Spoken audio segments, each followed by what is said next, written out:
All right, we're live, folks. Welcome to Primetime with Hoyt and Wise Cheese. I'm Hoyt, and that's Wise Cheese. Yes, sir. We'll have some guests throughout the whole night, but before we go with tonight's Chiefs versus Ravens game, we wanted to shout out our sponsors. First of all, rxhemp.com. Use rxhemp-usn for 10% of your order. If you're hurting like me about this Eagles loss, you may need some RX Hemp. Takes away the pain. Shop at teespring.com/stores/unwrapped for all the unwrapped goods for your whole family. Also support our Patreon at Unwrapped Sports Network, which is $1 to become a fan, $5 to become a member of our Discord chat, and $10 to receive everything in the $5 tier, and a signed giveaway every month to top that off. And also, go to MyBookie for all the gambling needs. Unwrapped Sports Network has MyBookie as our official gambling sponsor. Well, I'm currently not legal enough to gamble. Well, actually, no. 18 is the gambling age, isn't it?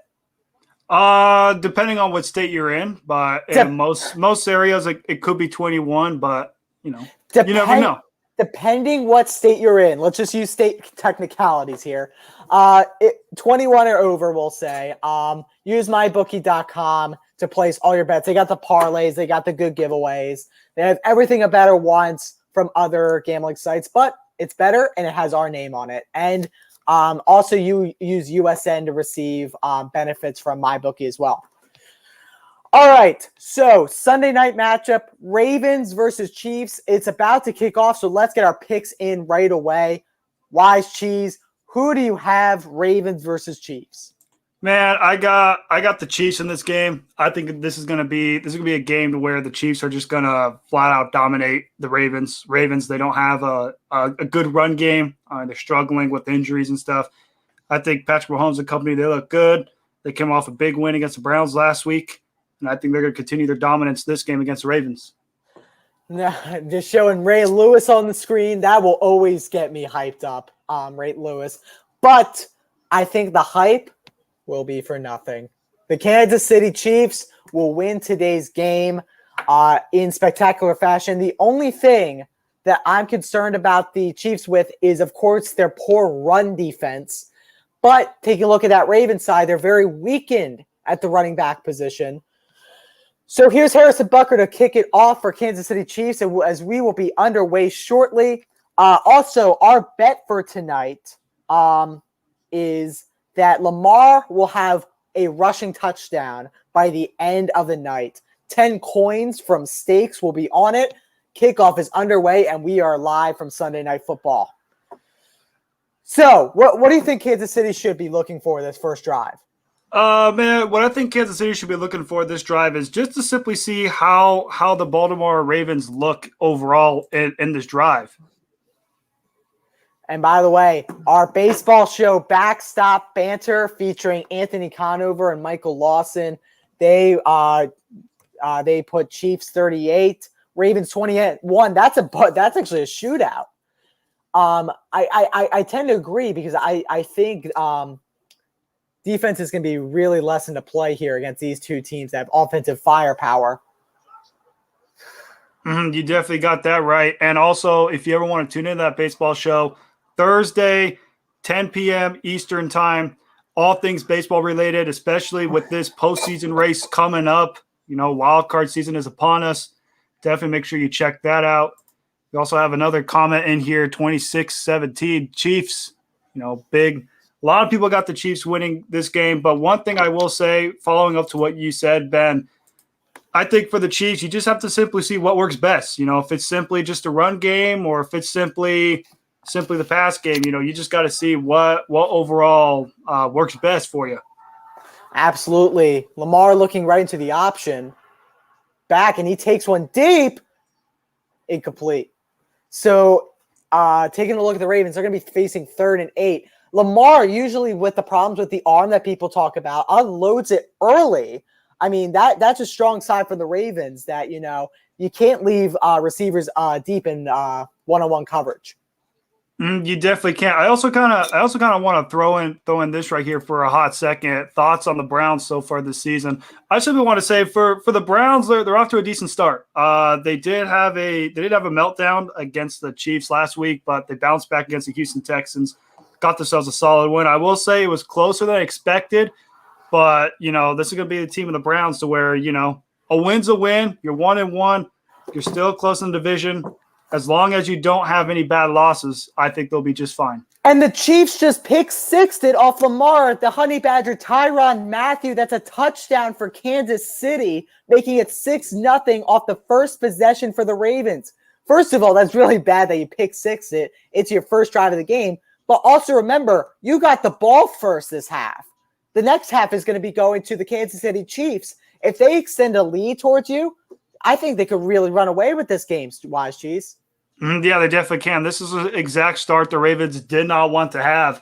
I mean, this is one of those where you get the ball first. Obviously, you want to try to score first against this Kansas City Chiefs team, and to come out flat like that's something that's going to hurt you in the end. And right now it's 6-0, like you mentioned.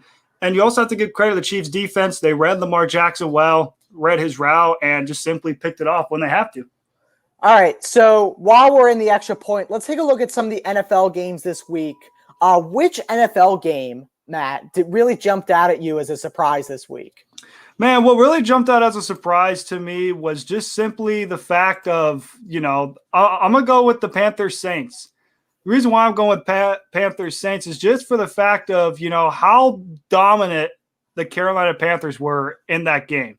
I was disappointed just for a simple fact of I did have me a parlay, a 16 parlay that had 5 out of 6, and the Saints were the one who ruined it for me. They cost me, I had a chance to win $400, and they cost me a chance of $400. And that was just really the game that stood out to me the most, just because the Saints look completely different from week 1 to now. Now you could play the case of them not having a lot of their coaching staff. But I'm just placing it on a part of the offense just flat out didn't show up.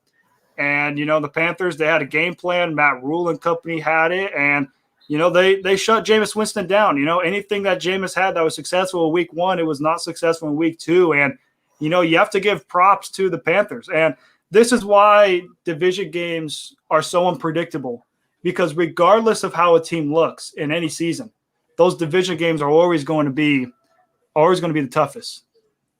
Yeah, taking a look at 3 of these games, all of them were decided via game-winning field goals. Cardinals-Vikings, Titans-Seahawks in overtime, and Cowboys-Chargers. I mean, the real surprise for me was the Vikings-Cardinals game. Not because it was that was a shootout in the first place. That surprised me. I thought it would be more of a defensive game. But they missed the field goal. Minnesota literally did what Minnesota does best and miss a field goal. Yeah, it was definitely bad, especially with it being a 34-yarder. I feel like if it were a deeper field goal, people would understand about the miss. If it's like 56 yards, people would understand the miss. Granted, it'd be tough, but it'd be a miss to where people understand. But 34 yards, Kirk Cousins did everything he could to set them up for a chance to win, and then they just simply flunk it on that one. Let's go through and see what the rest of the comments say. Some of them fantasy related. Need Tyreek Hill to score 55 in fantasy.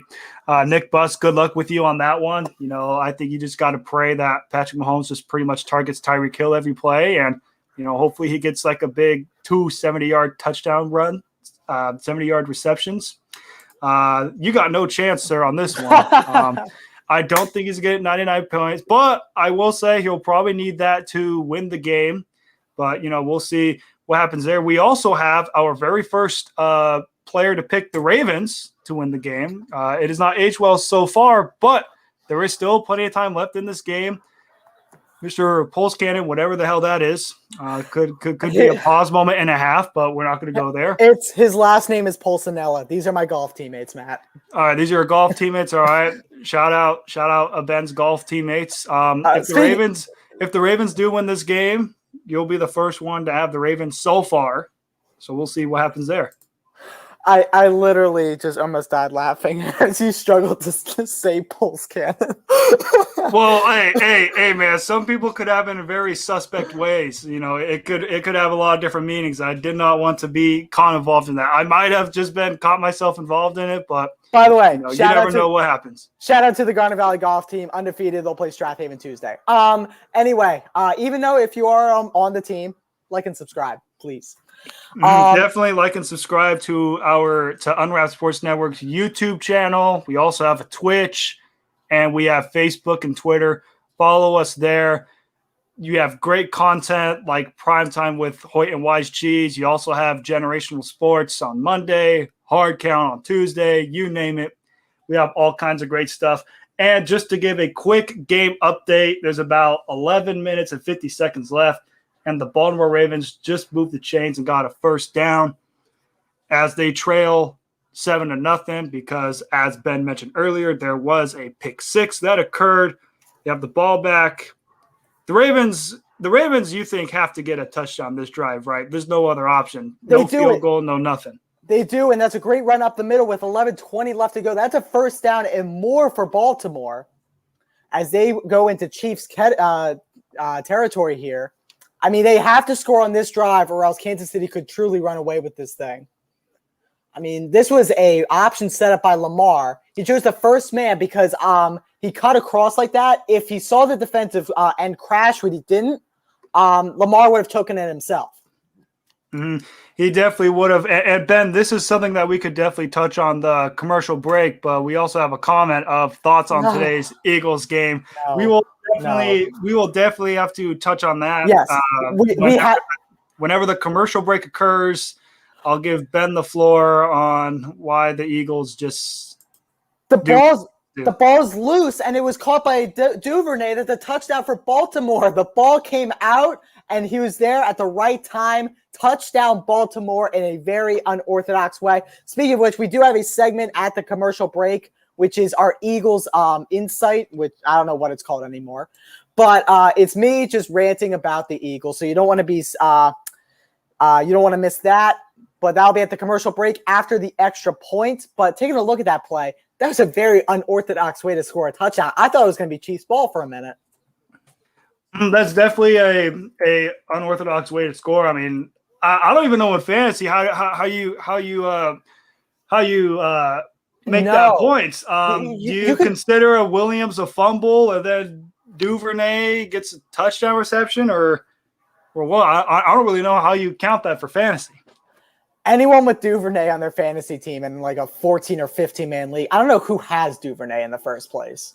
I honestly don't either. I know I don't have Duvernay. I don't have Duvernay. Speaking of which, it is now commercial break. Matt, put up the banner, please. For the Eagles look in, here we go. Oh, it's called Look In. I thought it was like Insight. That may have been like Dave Spadera or something. Man, am I disappointed? Just flat out disappointed. This is a game we could have easily won. Jimmy G folded under pressure way too often. Now, when he was comfortable, he was making the throws he needed to make. But when he was in pressure, he was constantly giving up the ball, throwing it into wrong places. If only we could have capitalized when we could have capitalized. That means not running stupid Philly specials on 4th and 3 from your own goal line. That was a 91-yard catch, and we did not score. That's absolutely unacceptable. Agreed? I definitely agree with that. I mean, Jalen Hurts had a perfect throw. You had an opportunity to cash in, and you simply didn't on a play to where that's not a play that you normally run. I say the only honest times you run it are to where, you're up at halftime and you just want to try to get something. Or just simply something to where a team has never seen it before and then you completely fool them. But the Philly special, everybody's seen it. The Super Bowl 52, you literally have game film on it for the 49ers. So it's like you think you fool somebody, but that's just a play that not a lot of people get fooled by. But here's the other thing. And I'm sorry to interrupt. And it was on 4th and goal. You don't run it on a 4th down because that means your series is on the line. First down makes sense. Second down makes sense. Third down, very suspect, but if you don't get it, at least you got 4th down. It it was a bad play call to have happen. Now, whether that's just Nick Sirianni being a rookie head coach and wanting to be gutsy, I could understand that. But there were many other options you could have gone with if you're going for it on fourth down. There are so many better plays to call, so many better options to run with. And to have that on a 4th and goal when you were set up with a 91-yard pass play, unacceptable. So I was about to bring this interesting stat. Do you know the last time the Eagles had a 91-yard completion? No, I did not. What was their last 91-yard completion? It was in the Vic Jackson era where they connected for 91 yards or 91 plus. We haven't had one since. Not with Wentz, not with Wentz. I think he was the last quarterback after Vic. But then there's like Bradford and other no names Foles. that no one. Oh yeah, Foles. The first stint of Foles. I was gonna say, do not disrespect your god, Nick Foles. He's not a god. He's Big Dick Nick. That runs wild in Philly. He is Big Dick Nick, but like he's not a god. He is a hero, though. He's a hero. Yeah, he is. Heroes never die. So getting back to the game, Kansas City 7, Baltimore 7. How do you respond if you're the Kansas City Chiefs? Because now you're like, oh shit, like Lamar actually just scored. If I'm the Chiefs, this is just your first offensive drive. This is kind of one of those where the first drive, you kind of want to set the tone, set the ground game first with Clyde Edwards-Helaire, see kind of how well that works. And I guess just simply on the first drive, just see what works. If the run game is working, keep on running it. If the run game isn't working, then just go with the pass. But the Chiefs, they have plenty of weapons. It's their first offensive drive of the game. They're going to have plenty of opportunities to have a chance. And, this is going to be one of those to where, we just wait and see. I don't think you could judge a game off the first drive. It's kind of more along the side. It's more along the lines of like the second or third drive. That's where you kind of make decisions of how the game's going to go. But first drive overall, let's see what happens. They even put up a stat on Pat Mahomes, 11-0 in October, 35 touchdowns, no interceptions, and 125 rating. So we'll see how this first drive plays out for the Chiefs. They got a good cushion because, you don't even have an offensive drive, and you already have 7 points. You got to give kudos to the Chiefs defense to set it up for success. So we'll see what happens there. We also have a comment saying Rob Ryan looks like a fan dressed like Rob Ryan. That's actually facts. Like, he looks like the coach that's like, when can we go into the locker room because it's snack time? Mm-hmm. It definitely is, and I believe this is a comment referring to the rookie head coach Nick Sirianni. He says Nick is slept on. I think he meant slept on, not slept in, mainly due to his go with the flow mentality. Do you agree with what Logan is saying, Ben, about Nick Sirianni and the Eagles? I got to think about that one for a minute. He is very go with the flow, but he's smart go with the flow. Not today. Today was abysmal, but during that Falcons game, he made all the smart decisions while going with the flow. So I can't be on his case too much. I just can't be on his case too much. It's one game. And 49ers are a tough opponent. So we'll have to see next week versus Dallas. If Dallas continues, then I'll be on his case a little bit. Okay. And then as we have a 2nd and 1, a nice little quick pass from Pat Mahomes to Mecole Hardman is now 1st and 10 down at their own, I'd say about 23-yard line. And then Mahomes does another great pass to Tyreek Hill for about a gain of 7 yards. It is 2nd and 3 for the Kansas City Chiefs. So far, I'd say the first drive that they're rolling with, so far they're moving it pretty well. Even though it is quick, short passes, I like how the Chiefs' offense is flowing. It's looking very well. And for the Ravens, this is just one of those to where you're versing some of the best. Tyreek Hill, one of the top receivers in the NFL. Travis Kelce, one of the best tight ends in football. Patrick Mahomes, the best quarterback in football. They all have top-notch everywhere you look, left or right. So this is one of those to where almost pick your poison.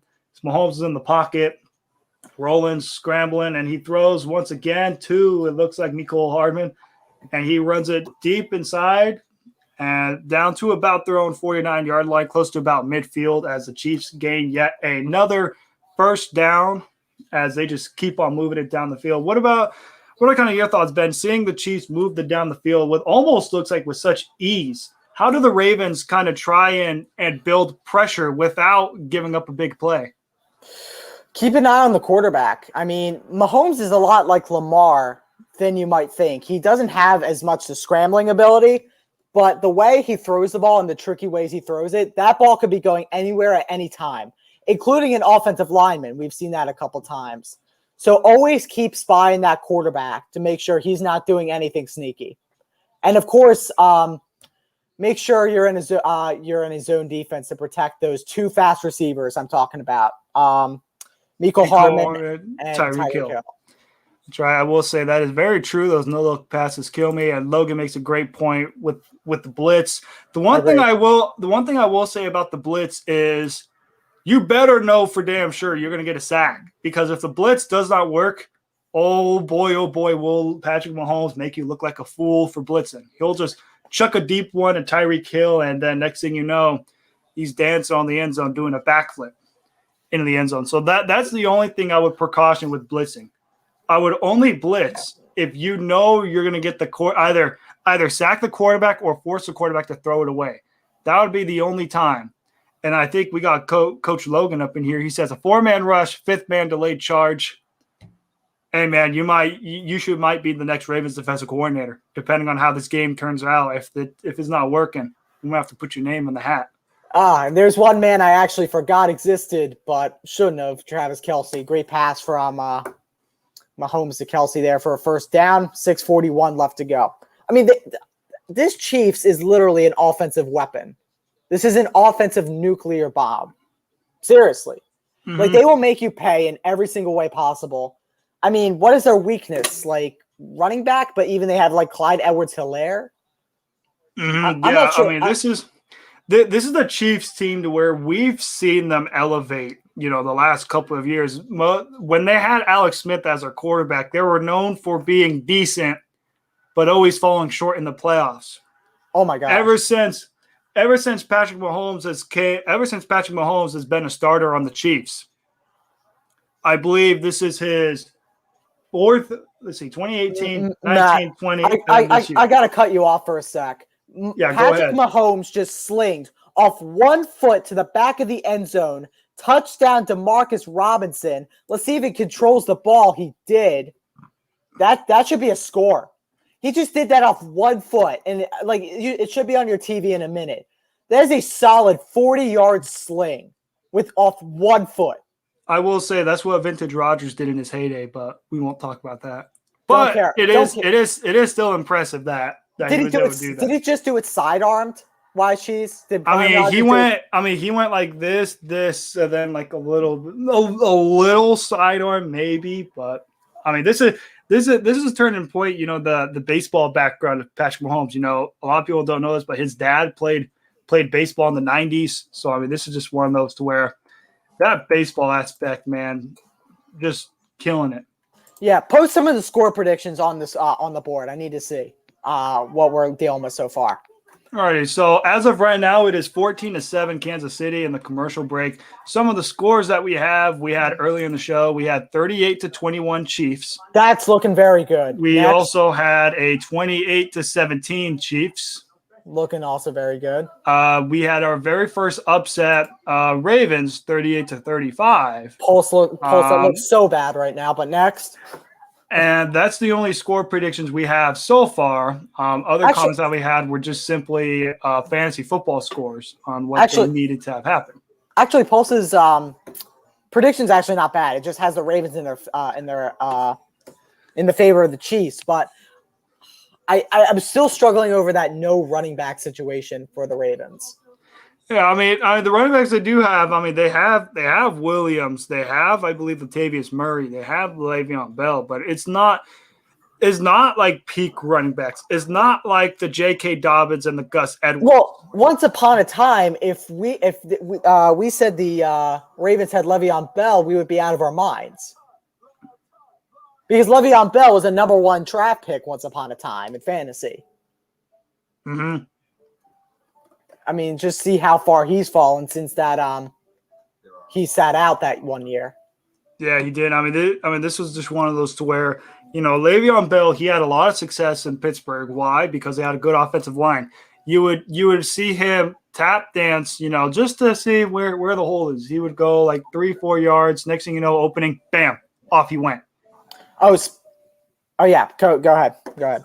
And that's just something that Le'Veon Bell would always do.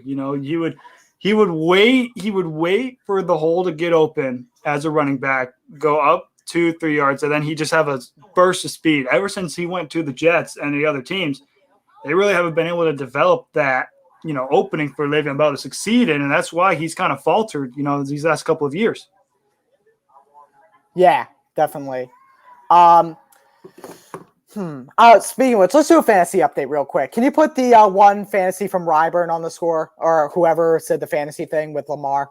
Alrighty, so for Lamar Jackson, it's very bold. Probably will not happen, but he said, he went out of his mind saying 99 fantasy points and rushed for 1,000 yards. Maybe that could be throughout the whole season. Definitely not off to that right now.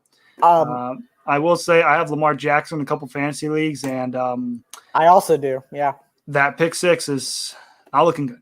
All right, so fantasy update. Remember, these are two Unwrapped Sports fantasy leagues that me and Matt are both in on Sleeper. These are both super flex leagues. Now, here's the coincidence for both leagues.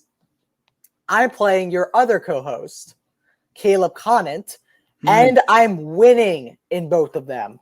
132.04 to 117.06. He only has Marquise Brown left to go. I have Robert Tonyan after this game. And that is in the redraft one. And take a look at the Ultimate Fantasy League. It is 145.50 to 96.68. Both of them are 99% chance to win. So I will sweep your co-host. And may I say, I may be the better co-host here since I won both games. Ooh, we'll see. We'll see what happens there. I will say, for mine redraft, I have a 99%er. I am up 139.68 to 74.02. Wait, are you beating John? Oh hell yeah! I'm beating the fuck out of John. If we're being honest here, I'm brutally manhandling him. But we do have some comments by Logan stating the Jets still need a center and another guard and a tight end. Yes, the Jets need a lot of work. Ever since, Mango retired, the Jets always been terrible. You do have a great point there. It seems like ever since he retired, the O-line has gone down tremendously. But back on to my fantasy points, I actually still have a couple players waiting to play, Ben, and that one player is named TJ Hawkinson. Oh, yeah. So what's your ultimate one? Oh, Ultimate League, I'm getting killed. Oh, nice. I am getting killed by my brother. My brother, I swear, he's the luckiest man alive. He had Mr. Derrick Henry. Got him some fantasy points there. He had Mr. Tyler Lockett. Got him 31 points. He also had Cortland Sutton and Rob Gronkowski, just to help him out a little bit. And he also had Russell Wilson. Nice. And then for me, I do have Aaron Rodgers and TJ Hawkinson, but I am down by almost 100 points. And I don't think there's any way between those two players they get 50 points each. I just don't see it happening. So, yeah, that's me. It also doesn't help that I had Jarvis Landry, who basically got hurt after one catch. Antonio Brown decided to have only one catch. And Javonte Williams decided to only have 8 points. I will say I do have Clyde Edwards-Helaire playing right now. He's got 3 carries for 17 yards. So who knows? Maybe Clyde Edwards-Helaire could change my fortunes if he gets maybe 30 points, but that probably won't happen. And that's that. And then Claypool decided to lay a nothing burger. And, yeah, that's the update for my 2 fantasy league rosters. For the most part, the rest of my fantasy leagues are doing not too bad. Could be better, but, also – not too bad as well. Yeah. By the way, most of what Lamar runs with the Ravens is such a simple play, but it's so hard to stop. What play is that? I would have to say the read option. It is the read option. It's a very simple concept, but it's so hard to stop depending on the defensive end crashing or not. If his hips are going toward that running back, boy, Lamar Jackson will be gone. And did it again. 3:30 left to go, 14-7. That's a gain of 9. So we got 2nd and 1. This could be a shootout here, ladies and gentlemen. This is our 2nd episode of Hoyt versus Wise Cheese. Not Hoyt versus Wise Cheese. Did I just mess up my own title? Yeah, you did. It's called Primetime with Hoyt and Wise Cheese. I mean, if it's Hoyt versus Wise Cheese, that'll be on the fantasy field. Yeah, that's week 4. God, Hoyt, what are you doing? No, I just messed up my own title. Now I just lost all train of thought. But yeah, this is our second episode. This will be a great shootout. We'll see what happens. They hand it off to the Ravens. Great move. And let's see who that is. I think that's Latavius Murray. It is. Remember prime Latavius Murray? NFC Championship, Minnesota Vikings, absolutely walloped. Yeah, he was absolutely walloped. When you were saying prime Latavius Murray, I thought you were talking about the Raiders Latavius Murray when he was on there for a little bit. But I will say when he was with Minnesota, when he had to fill in for Dalvin Cook, he was very good. He was also very good in his limited time with the Saints. And this is one of those where Latavius Murray's job is just to pretty much fill in as that RB2 role. With Dobbins and Edwards getting injured, they look at Latavius Murray as one of those guys who are like, hey, we need you in for some touches. Get your touches in, and then we'll be just fine. And on this first down play, Lamar back to pass, throwing it deep and just out of reach of the Baltimore Ravens receiver. I'd say overthrown by just about 2-3 yards. Coverage was good by the Chiefs, just a slight overthrow by Lamar Jackson. And that was intended for Sammy Watkins. It was intended for Sammy Watkins, and they're showing a stat line of basically all good rushing quarterbacks and their rushing stat record, of course, highlighted by none other than Lamar Jackson himself. By the way, the next play, that was a risky pass to Hollywood Brown. If Brown would have dropped that was a backwards pass. That would have counted as a fumble. Yeah, I will say that's not good for people who have him on the fantasy roster because that is negative yardage. Actually, Caleb has Marquise Brown, so I'm okay with this. Now, also, people call Marquise Brown Hollywood Brown as well. So, multiple names. I did. Your choice of opinion. I did say Hollywood Brown like 30 seconds ago. Oh, well, there you go. 3rd and 14. Yeah, let's see what the Ravens do. In my opinion, if I were the Ravens, I would. Oh, sorry. It was another pick, and I believe it was Tyrann Mathieu again. No. It is. Now, oh, my goodness. The Honey Badger is going off on Lamar. He throws into double coverage. Almost triple. Oh, yeah, that was a triple. I didn't see the other man there. That's a triple coverage there. What are you doing? All right, this was a horrible play by Lamar Jackson. This was simply a play in which he tried to force it to the end zone, but he had no business forcing that throw. That was an unnecessary throw to take. That was just a bad play. I think in my honest opinion on that 3rd and 14, you just take a simple check down. If nobody's open deep, just take a simple check down, gain a couple of yards, set up Justin Tucker for a field goal, and only be down 14-10. But this is a play to where, you're just giving it to Kansas City. This is your second turnover of the game, and it's not even 10 minutes into the ball game. Yeah. Barely 10 minutes in the ball game, and you already have 2 turnovers. Let's go back. That is not the recipe of success. That's not how you beat the good teams. How you beat the good teams is the turnover battle. And right now, the Ravens are losing that turnover battle badly. All right, I'm going to go get a laptop charger. Matt, why don't you go with some Packers talk for Monday? I'll be right back. I definitely will, but we have ourselves a very special guest, Mr. Anthony Conover. Anthony, how are we doing? Listen, Matt, I'm going to make this quick. I'm going to make this short because I got some schoolwork to do. It's all due at 12 o'clock, and, I'm a procrastinator, and I like to do things at the last minute. But all I'm saying is Lamar Jackson ceiling. And Connie, for the listeners of this episode, what do you mean by ceiling? I obviously know what you mean by ceiling because I've seen it happen before. But for the viewers that don't know what the ceiling is, what do you believe it is? Lamar Jackson has already played the best football he'll ever play, and it's not going to be anything special from here on out. I've said this. I've tried telling the people, but they're not listening to me. And, if he's going to play anything like this the rest of his career, it ought to be real fun. A nice 2 interceptions so far. Fantastic. An overthrow and a wide open touchdown. Yeah, soon to be 0-4 against the Chiefs. A team that you're going to have to go through the next, 10 years to get to a Super Bowl. Lost to Josh Allen already in the playoffs. So, how we feeling, Ravens fans? How we feeling, Ravens fans? I know for a fact if I were a Ravens fan, I'd be livid, but I'm not a Ravens fan. Instead, I'm a sad cheesehead at the moment. That's just me. You know what, Matt?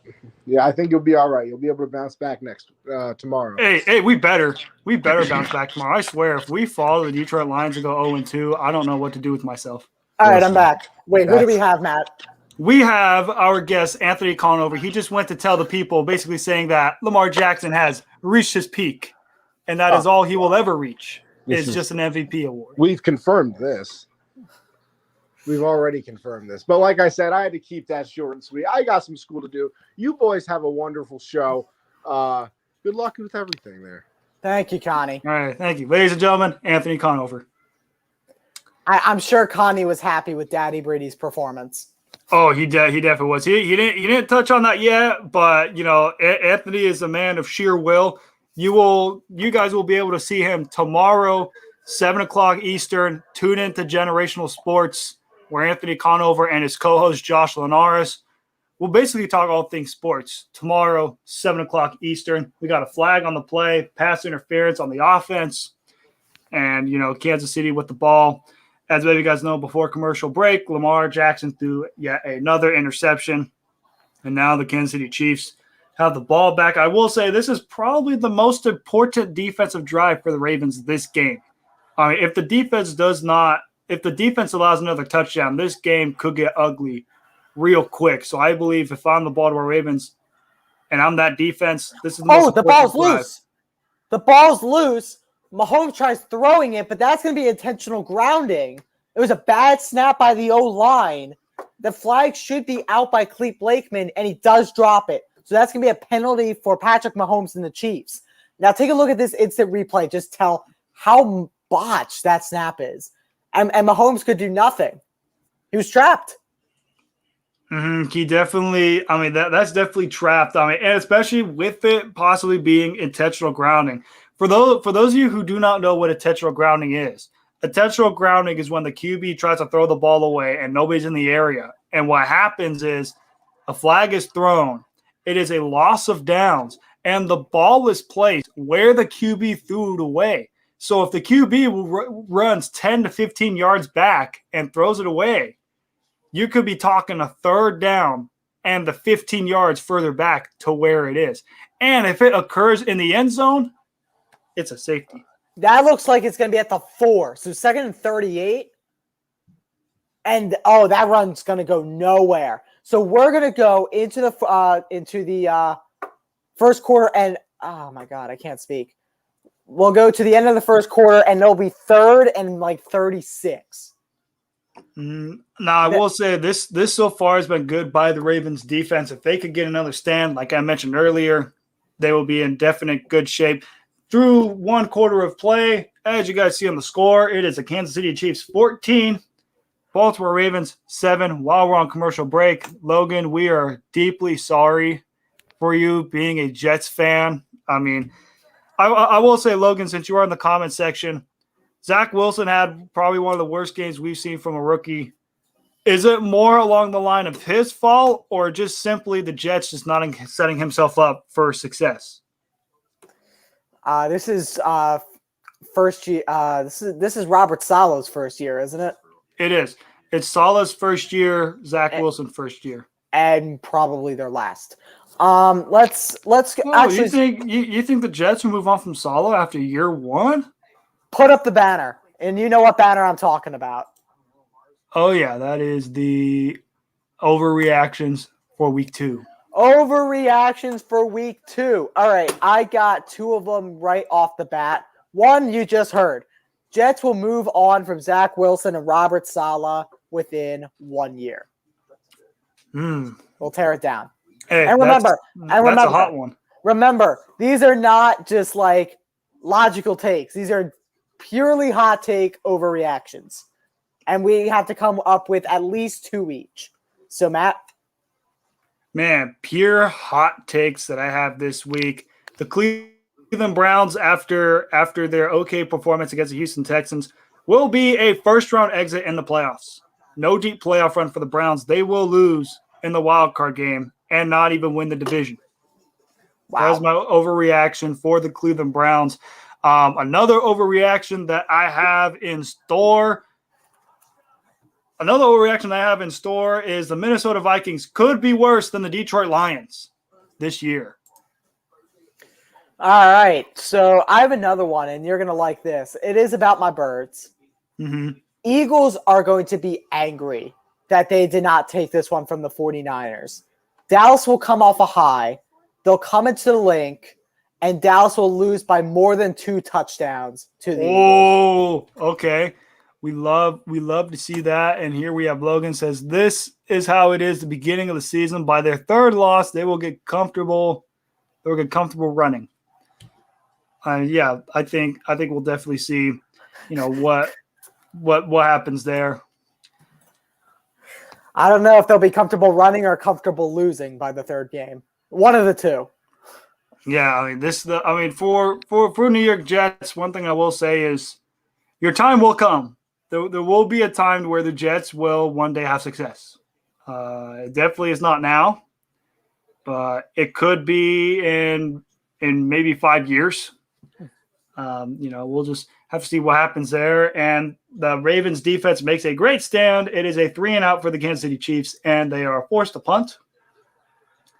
It is a 4th down play. It is a 4th down and 28 as the punter for the Chiefs is punting it from the end zone. So the Baltimore Ravens have pretty good field position, regardless of whether they fair catch it or not. They're going to be set up with success. So let's see if the Baltimore Ravens offense can capitalize. And Logan just basking in the misery. 60 years of losses and coming. I will say, you did have 2 years to where you made it to the AFC Championship game with Buffalo Sanchez. By the way, I'm going to put in a surprise guest via FaceTime, and we're going to be talking some fantasy for a minute. All right, I like the sound of that. And then still a suitable team, maybe. All right, so we are loading in this guy on FaceTime, and I'm going to rip this guy to shreds. Do you know who this guy will be? I would say either Ethan Carboni or John Krevling. It is John Krevling. Alrighty, well, you could also tell him if you want to rip him on the screen. There's also a link that he could join in. I don't know if he can hop on the screen, but I definitely think he can do it in 2 minutes. He declined the call. Shoot. Right. But once he calls back, I'll rip him apart. All right, we can't wait to see you rip him apart. Lamar Jackson hands it off to Tyson Williams, gains about a yard. So it is 2nd and 9 for the Baltimore Ravens with about 14 minutes left in the half. So if you're the Baltimore Ravens, you go into this drive, are you thinking just simply get points, or are you looking more along the lines of we have to get a touchdown, we have to keep pace with the Chiefs, regardless of what happens? If it's a 4th and 1, no, I would go for it. I would just focus on getting points on the board. Because you can't score every drive. And if you keep consistent scoring, the Chiefs should falter at least once, and then you can take advantage of that. So either a touchdown or a field goal. Either one's fine. You just can't punt. Definitely like the sound of that. Lamar Jackson gave a nice pass to Mark Andrews, and it is 3rd and short, setting them up for success. I'd say about either 3rd and 4 or 3rd and 3.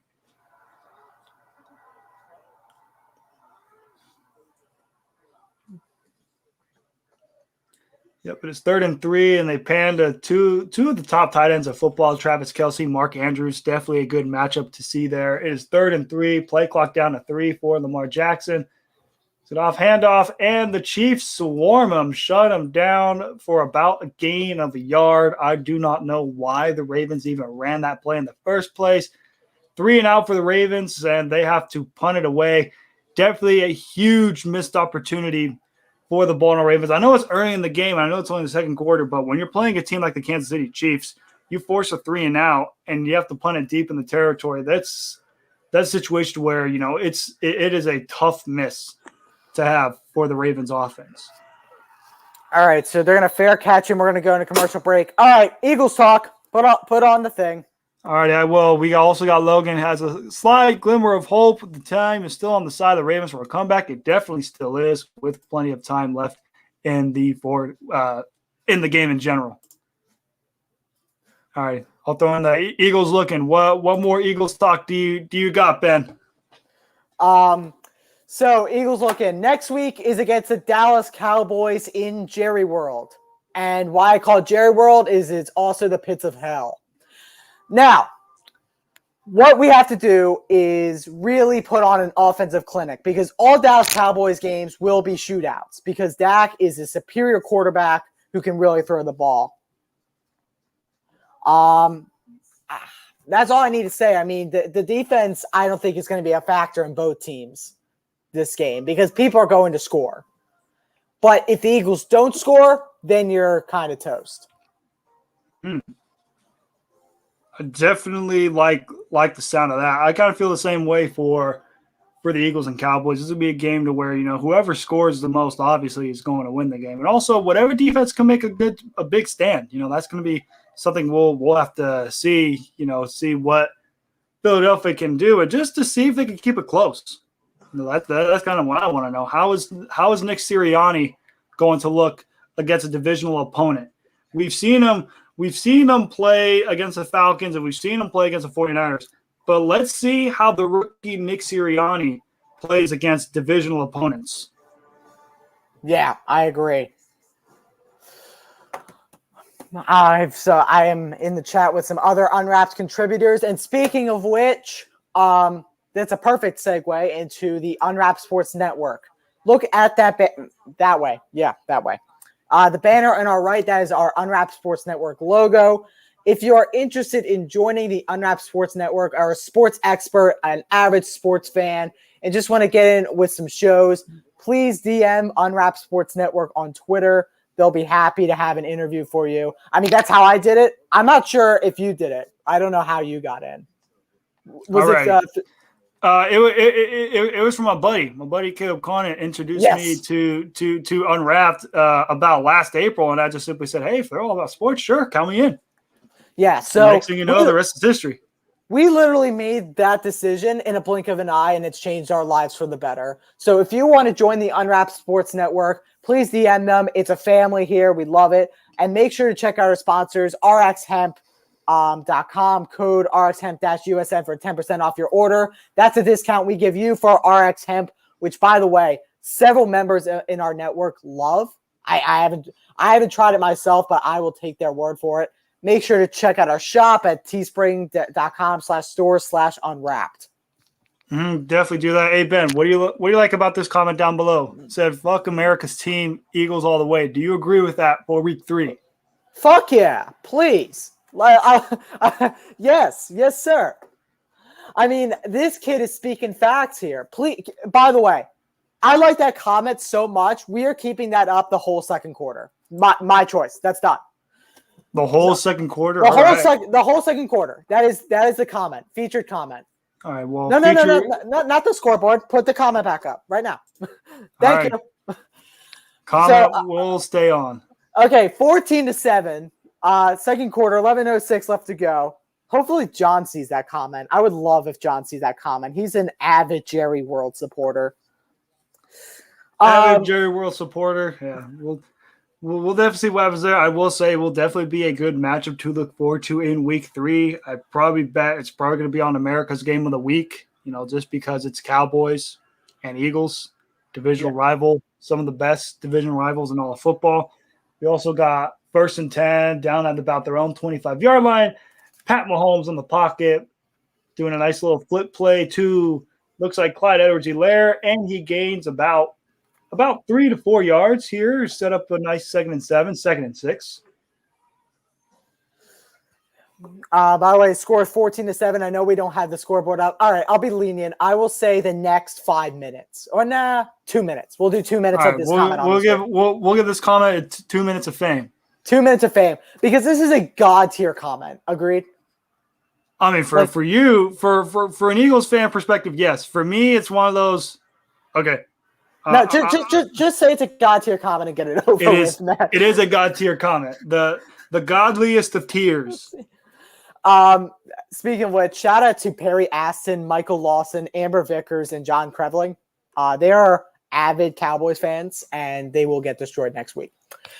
14-7, 9:36 left to go in the second quarter.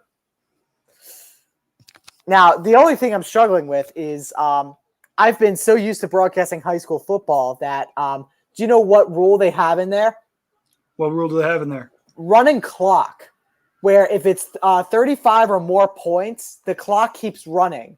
So I was thinking, well, if the Chiefs score a few more times, you could get running clock. And I'm like, wait a sec, no, it's not high school. No, that's not how any of this works. And it is an incomplete pass, almost a big play by Patrick Mahomes, but Marlon Humphrey and the Ravens defense forced up a nice pass breakup to Mecole Hardman. 2nd down and 10 for the Kansas City Chiefs. This is also another one of those drives to where the Ravens defense has to make another good stand. I feel like the more stands that you make while trailing the Chiefs, the better opportunity you have to come back in this game, because there's one thing that you do not want to have happen is to have this game get ugly really quick, because if the game gets ugly real fast, your chance to win are very slim. Agreed. See Patrick Mahomes in the pocket, throwing another deep pass, and incomplete. Trying to target, I believe, to Mecole Hardman. Yes, he targeted Mecole Hardman once again. It is now 3rd down and 10. One of the big third downs here in this first half with about 9 minutes and 11 seconds left. So we will see what happens there with that play. Let's put up the score here, 14-7, Chiefs over the Baltimore Ravens. Yes, sir. 3rd and 10 for Patrick Mahomes, but as you know, anything's possible. Mahomes steps back, scrambles, faces pressure, fires, falling down, almost picked off. So 9:03 left to go, 4th and 10, and they'll have to punt. Definitely another great defensive stand by the Baltimore Ravens here. That's exactly what you want, just to try to keep your team in the game. And you know, the more that you can, the more that you can keep your offense into the game, the better chance you have to win the game. Yes, sir. And I just realized partway through the second quarter, I spelt Chiefs wrong. It is I thought it was wrong. I spelt it I-E, not E-I. Excuse me. I made a fool out of myself. I thought it was wrong, but like I couldn't like say well it's wrong because I wasn't sure of it myself. The Kansas City Chiefs, not the Chiefs. There we go. Spelling is back and better than ever. All right, 14-7 going into commercial break on Sunday Night Football, 8:52 left to go. I think you meant to say Monday, sir. Because we got my Green Bay Packers going up against the Detroit Lions. And one thing is for certain that I will say is Green Bay has to get this win. Green Bay already had an embarrassing week 1. They fall to the Saints 38-3 last week. They're 0-1. For those of you that don't know or didn't tune in last episode, you know, I went on a full rant on how the Packers just looked flat, you know, the entire game. Here they are matched up against the Detroit Lions, division rival, week 2 at home at Lambeau Field on Monday. This is a game where they have to win. You know, you can't afford to fall down to 0-2 because who do the Packers play week 3? Sunday Night Football at Santa Clara. They play the 49ers. And then who do they play week 4 at home? They played the Pittsburgh Steelers and that vaunted defense. So this is a game for the Green Bay Packers to where you cannot afford to fall to 0-2 because if you do, your season is going to be in trouble real fast. And I personally believe they're going to get the job done. I feel like the Packers are clearly head and shoulders better than the Detroit Lions. I know the last couple of years the Lions have kept it close. But I mean, if we're being quite frank here, this is just simply the Packers are just simply head and shoulders. They have the better offense. I will say I want to see how the defense looks without Zadarius Smith because he was put on IR. He will miss, I believe, the 3 weeks. So he will miss this game, the 49ers and the Steelers. Hopefully he'll be back week 5 against the Cincinnati Bengals. But I think this defense is going to be okay. Still have Jair Alexander, one of the top corners in football. You got a defense that had a bad performance, and Joe Barry said, this defense is going to come back better. Hopefully they do. You also got the offense. You still got Rodgers, still got Adams, still got Aaron Jones.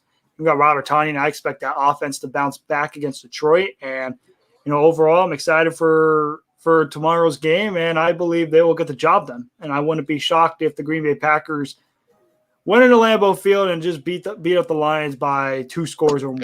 By the way, I do have an injury update from the Eagles game. 2 injury updates, actually, and they're both not good. Brandon Graham, torn Achilles, out for the season. Oof. Brandon Graham, torn pectoral, will be out most of the season. Did you just name the same player twice? Brandon Brooks. My bad. Oh, I was going to say Brandon Graham Achilles, Brandon Graham Peck. I was like, damn, my man suffered twice. he stay suffering for real. Yeah, no. Both Brandons, which are key assets to our team, I'm not sure if Graham was a Pro Bowler, but definitely Brooks.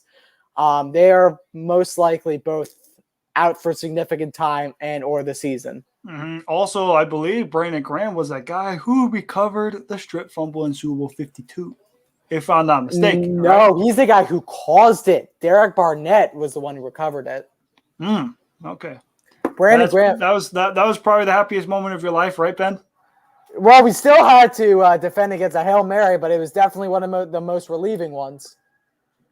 All right, and then Lamar Jackson does what he does best, play running back, scrambles for a nice 21-yard game. And I swear, this guy Logan is something else. He says he's going to give it to the Lions. Aaron's Packers animosity is still causing strife. I think we'll be just fine. I think this is one of those situations to where we just simply had a bad game. It just simply did not help that, all the drama that happened in the offseason, and then you lay a goose egg like that. I do believe we'll bounce back. I do believe this is a game to where the Packers know what's on the line in week 2. They know that if they fall to 0-2, they're going to be in deep shambles. And I think the whole team is going to go in there, and I think they're going to play lights out against Detroit. And you have to think, it's the first game at Lambeau Field with a full capacity. Now, they had limited capacity last year in the playoffs, when they beat the Rams in the divisional and then lost the Bucs in the championship game. But this is the first opportunity for a full capacity Lambeau Field, and that place is going to be rocking on Monday night come tomorrow. So I think they're going to bounce back. We'll see what happens there.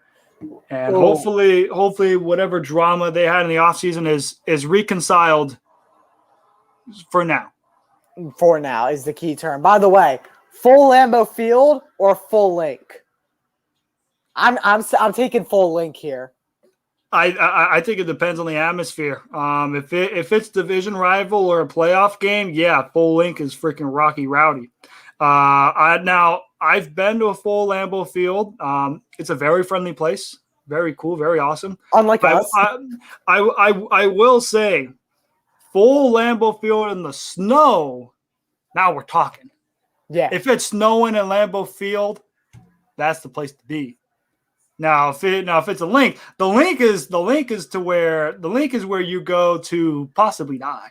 If you're a division rival, if you're a Cowboys fan or a Giants fan, and you got to go to an Eagles Giants or Eagles Cowboys game, you better come back with all your limbs, because Philly is a place to where they will not treat you well, depending on the certain outcome, depending on the certain teams. Now, I think I do remember, I think the Packers did play the Eagles 2016. I do think it could have been friendly, Packers, Eagles, maybe they're friendly. I mean, they're not really a team of, full on rivalries. I mean, I think The only rivalry they might have had was when Reggie White decided to sign from Philadelphia to Green Bay. But other than that, that's about it. Oh, you know what? I do have a rivalry. When we went into the link and beat Michael Vick and led to a Super Bowl run, that's the rivalry that we have.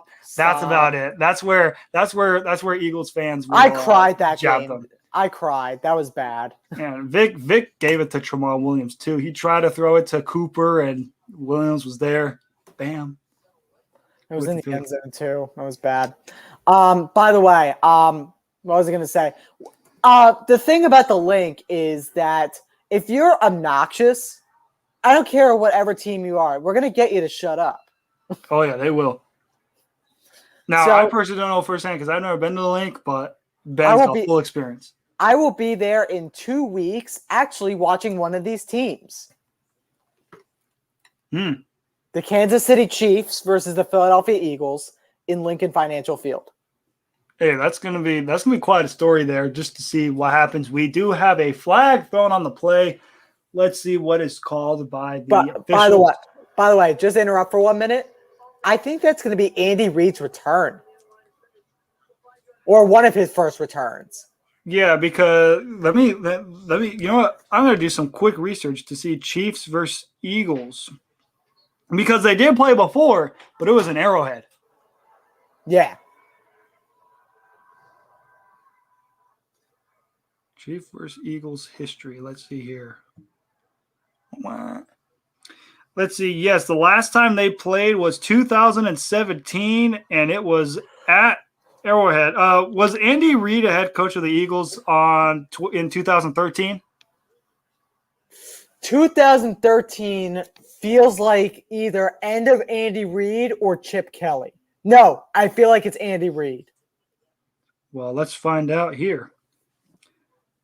Let's see. It said all the way until 2012. He was the head coach of the Chiefs in 2013. So this will be his second return because they played in Philadelphia on September 19th, 2013. And Kansas City beat Philadelphia 26-16. Yeah. Lamar Jackson from the red zone. Scrambles, fires, complete, lost his footing for a minute, but that's a first down. Baltimore, 4:04 left to go. First and goal. So now, if you're Baltimore, now you're thinking touchdown because this is your best opportunity to get it. And take a look at that block from the former Army man, Alejandro Villanueva. Excellent blocking there. Mm-hmm.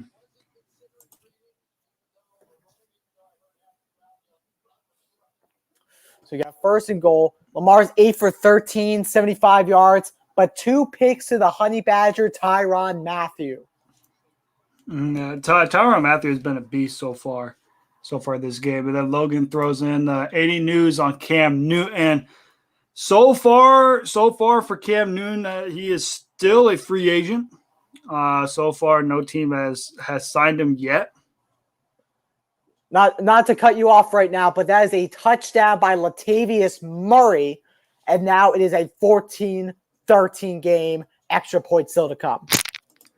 But yes, as of right now, so far Cam Newton is still unsigned. No team has offered him any contracts yet. But I will say after this week 2, after week 2 is what's gone down, there are definitely some teams that may want to try to give Cam Newton a chance.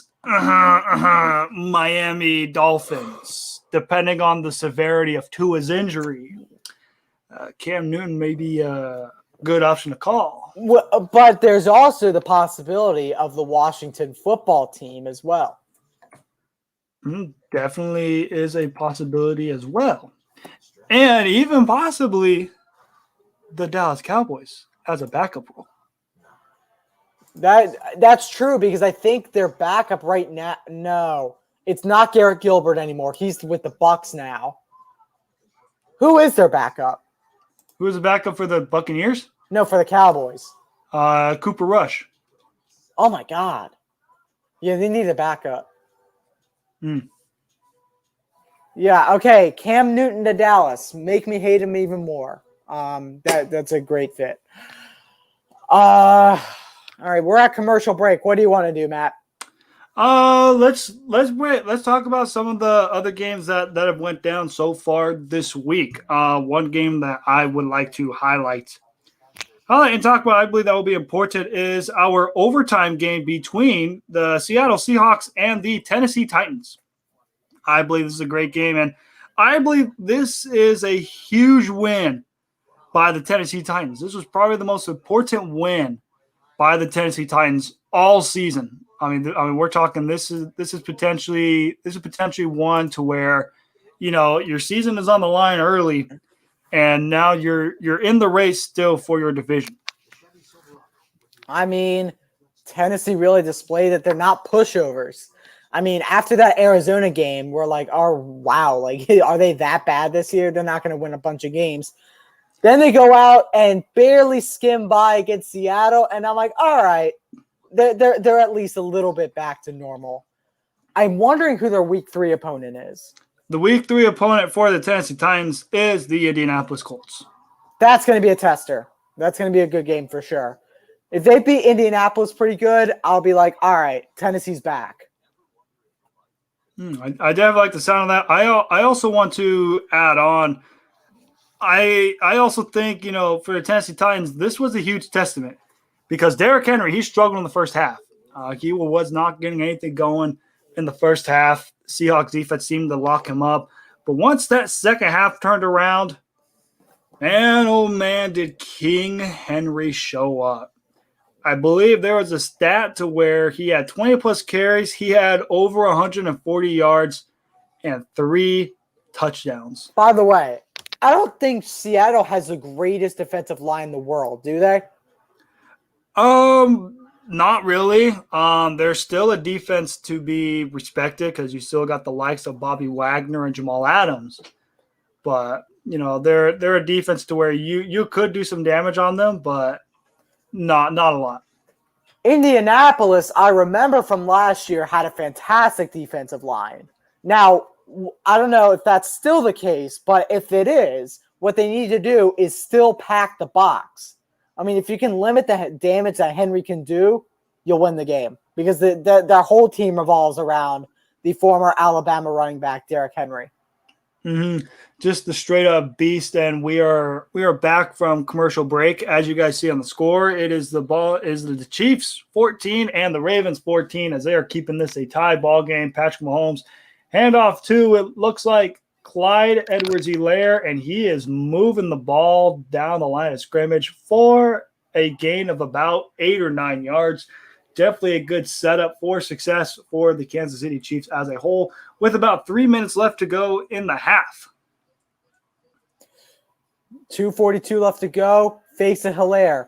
Hill stopped but couldn't trip him up. First down, Chiefs. I mean, wow. That was at least 5 yards after contact. That was pretty good. Definitely. And for the Ravens, that's a missed tackle. That's something you do not want to have if you're the Baltimore Ravens. You do not want to have missed tackles because the Chiefs, they will make you pay, if you have the missed tackle. We're about to hit the 2-minute warning, but 1st and 10, they may run one more play. Actually, they have to. Mahomes steps back, fires, complete to his main man, Travis Kelce, and that he'll step out of bounds. 2:07 left to go, so they'll run one more play. Actually, no. Clock will keep ticking when the chains are placed. That's your 2-minute warning. Definitely a 2-minute warning. We got Logan saying East Side. That's right, whatever that is. It's the Ravens to tie the game. Well, luckily for you, the Ravens did tie the game. As you can see, it is tied 14-14. So they are tied during that game. While we're on commercial break, another game that I kind of want to throw in there that, in a way, was kind of a clinic. I would say it is the Buffalo Bills versus the Miami Dolphins. They shut out the Miami Dolphins and win 35-0. But the main highlight and the main devastating thing in that game was Tua Tagovailoa headed to the locker room with what looked to be an injury. How concerned, Ben, should the Miami Dolphins be with Tua Tagovailoa's injury? I mean, Tua is the main guy.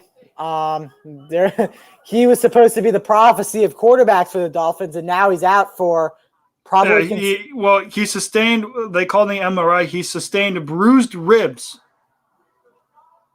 All right, that's not terrible. I think. I think he should be only out a couple weeks, right? Bruised ribs. I think. I personally think he might be back next game. Yeah, just because you look at it's not any cracked or broken ribs. It's just a simple bruised ribs. He only attempted 4 passes before the bruised ribs injury happened, and he was out for the rest of the game. And then you had Jacoby Brissett go in, and Jacoby Brissett's not bad though. I mean, he's not a bad backup. I don't understand signing Tua if you have Jacoby Brissett. He's a muscular dude. Mm-hmm. Jacoby Brissett, his stat line was 24 of 40, 169 yards and interception. Those don't look like good stats. That's an average day probably for Jacoby Brissett, and you got blown out 35-0 because the Patriots took the wheels off you. Yeah, they definitely did. You look at the stat line of Josh Allen, 17 of 33, 179 yards, 2 touchdowns and interception. Not the Patriots, the Bills. Pardon me. Yeah. And then Devin Singletary, 13 carries, 82 yards and a touchdown. Zach Moss, 8 carries, 26 yards, 2 touchdowns. And then Stephon Diggs, 4 catches, 60 yards and a touchdown. Cole Beasley, 4 catches, 36 yards. Just to name a couple that happened. By the way, I almost said Mac Jones. That was very funny.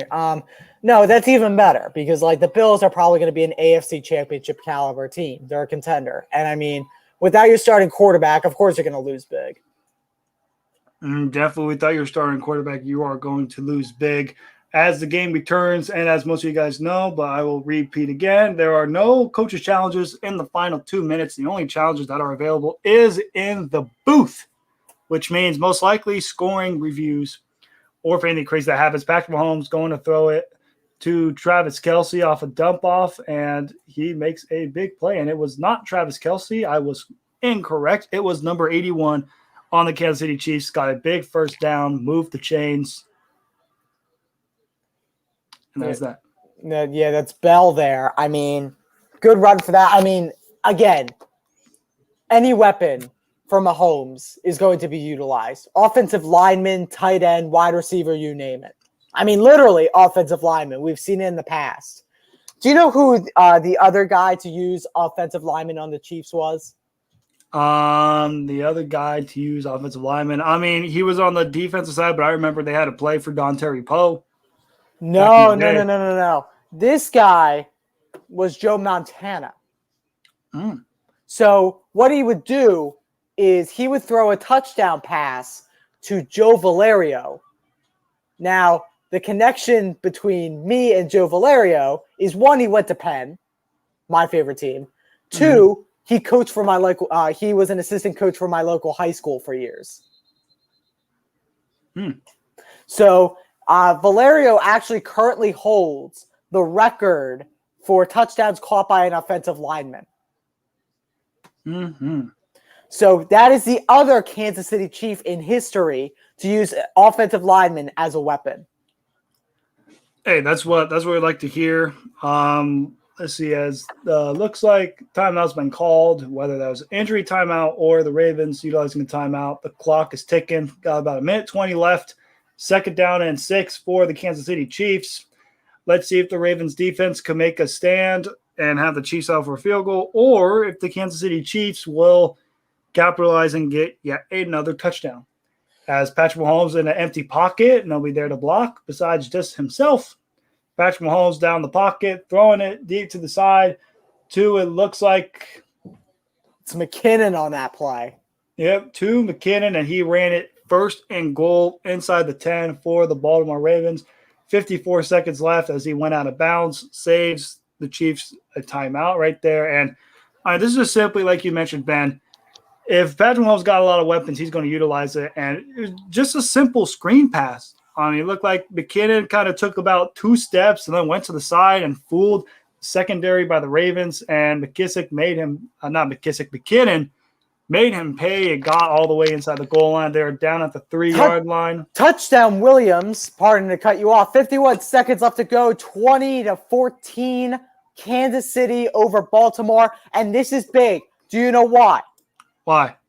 They get the ball back at the start of the second half. That's definitely big for the Kansas City Chiefs. Not big for the Ravens, but big for...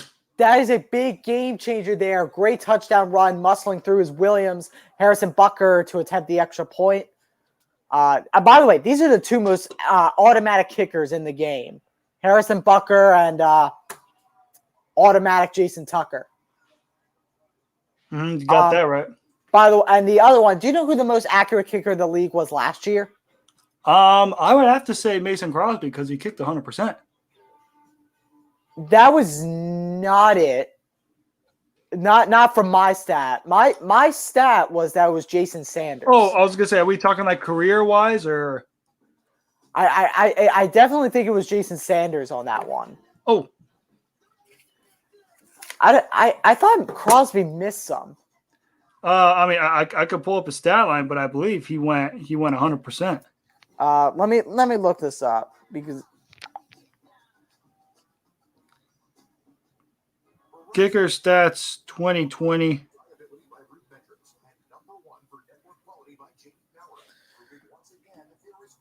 Let's see here. Well, actually, in field goals made, it was Young Hae Koo. Yes, field goals made. You are correct. It is Young Hae Koo. Field goal percentage, it is. Oh, Jason. Did Jason Sanders miss one? Yeah, Jason Sanders missed one. I was wrong by one field goal.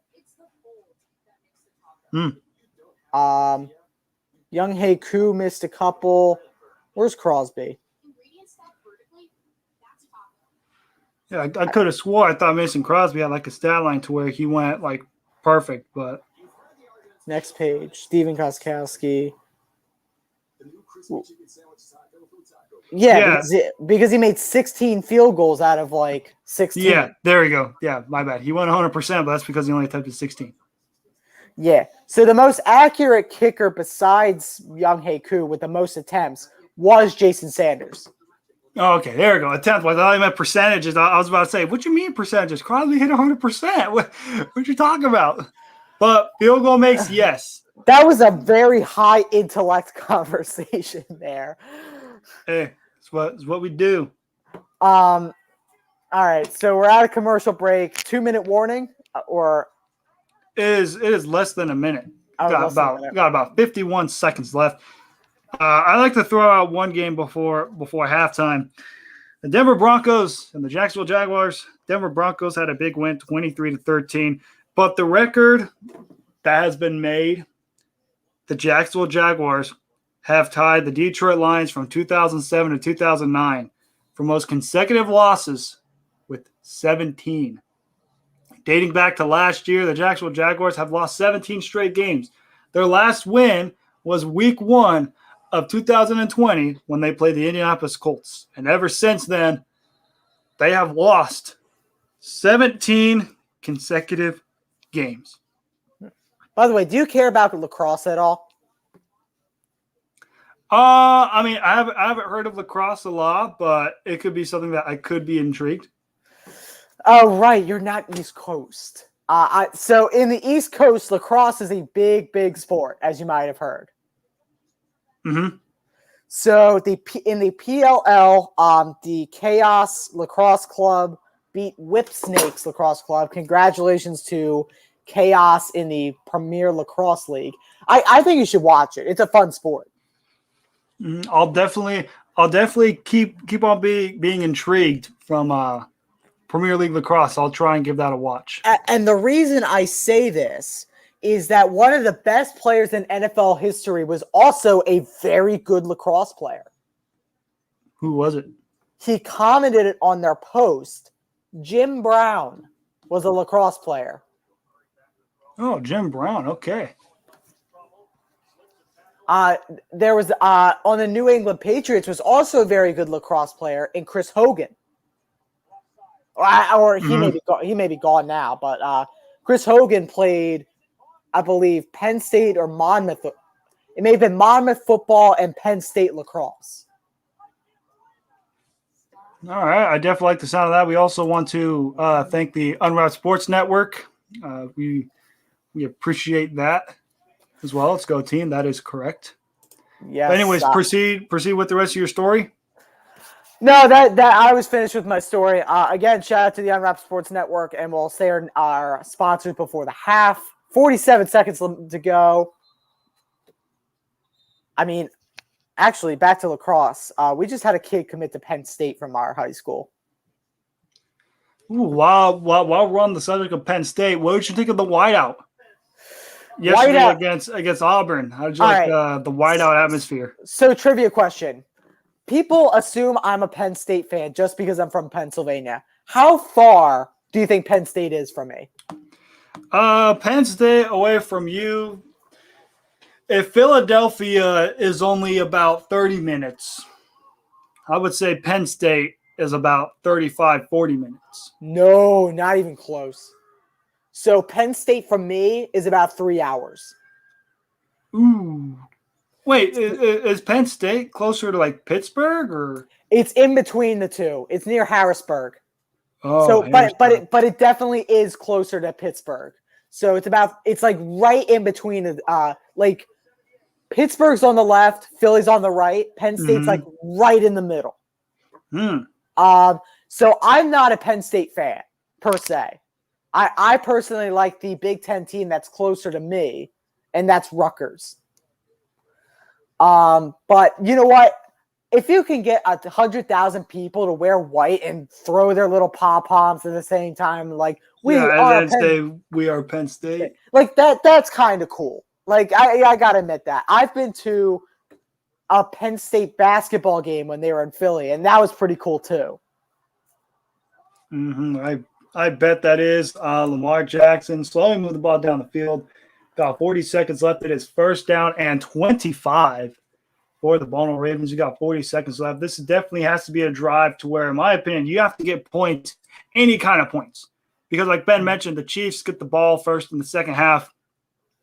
You just need to get any points, whether it's a field goal or a touchdown, just to try and keep it within reach because you're still down by a score. If you get a field goal, you're only down by 4. It would be great if you get a touch on a tie at a half, but if you have just the opportunity to get it close, I think you'll be in business. As the Ravens use their final timeout, so as we had to get another commercial break. Are you watching Tom Brady in a Subway commercial? My commercial is yes. It is Tom Brady. Is this not disturbing to you? Like him just smelling a loaf of bread. I mean, it's not the worst. I wouldn't say it wouldn't be as weird as smelling bread. Bread is good. Proceed what you want to say. Sorry.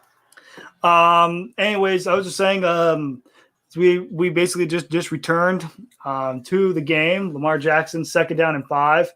Looking, throwing to Mark Andrews, and Mark Andrews hurdled a man, and he successfully got out of bounds.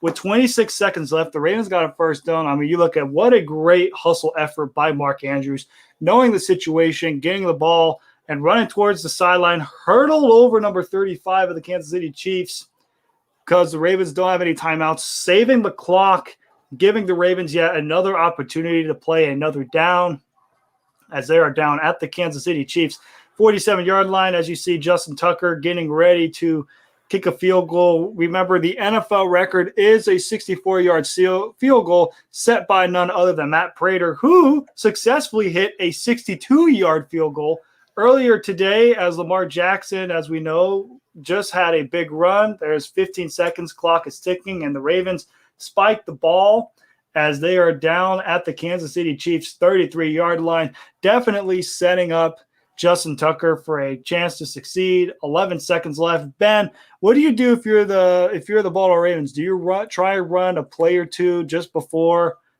half, or do you send Justin Tucker out right now? Not at all. You send him out because here's why. you have no timeouts, and if it's mid, oh, Lamar, you're so stupid.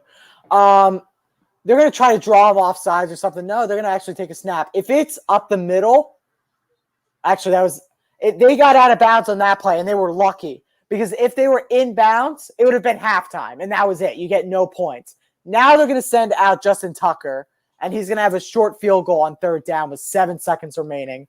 They'll still have time on the clock, and what you'll try to do is I would kick a squib kick. Because you don't want to be sending it to Mecole. I would rather have it at as like a tight end or an offensive line and drain out the clock, right? Definitely. We also have a shout out Scarlet Knights. I'm not sure what that is, if that's your golf team or. No, that is Rutgers Scarlet Knights. RU, baby.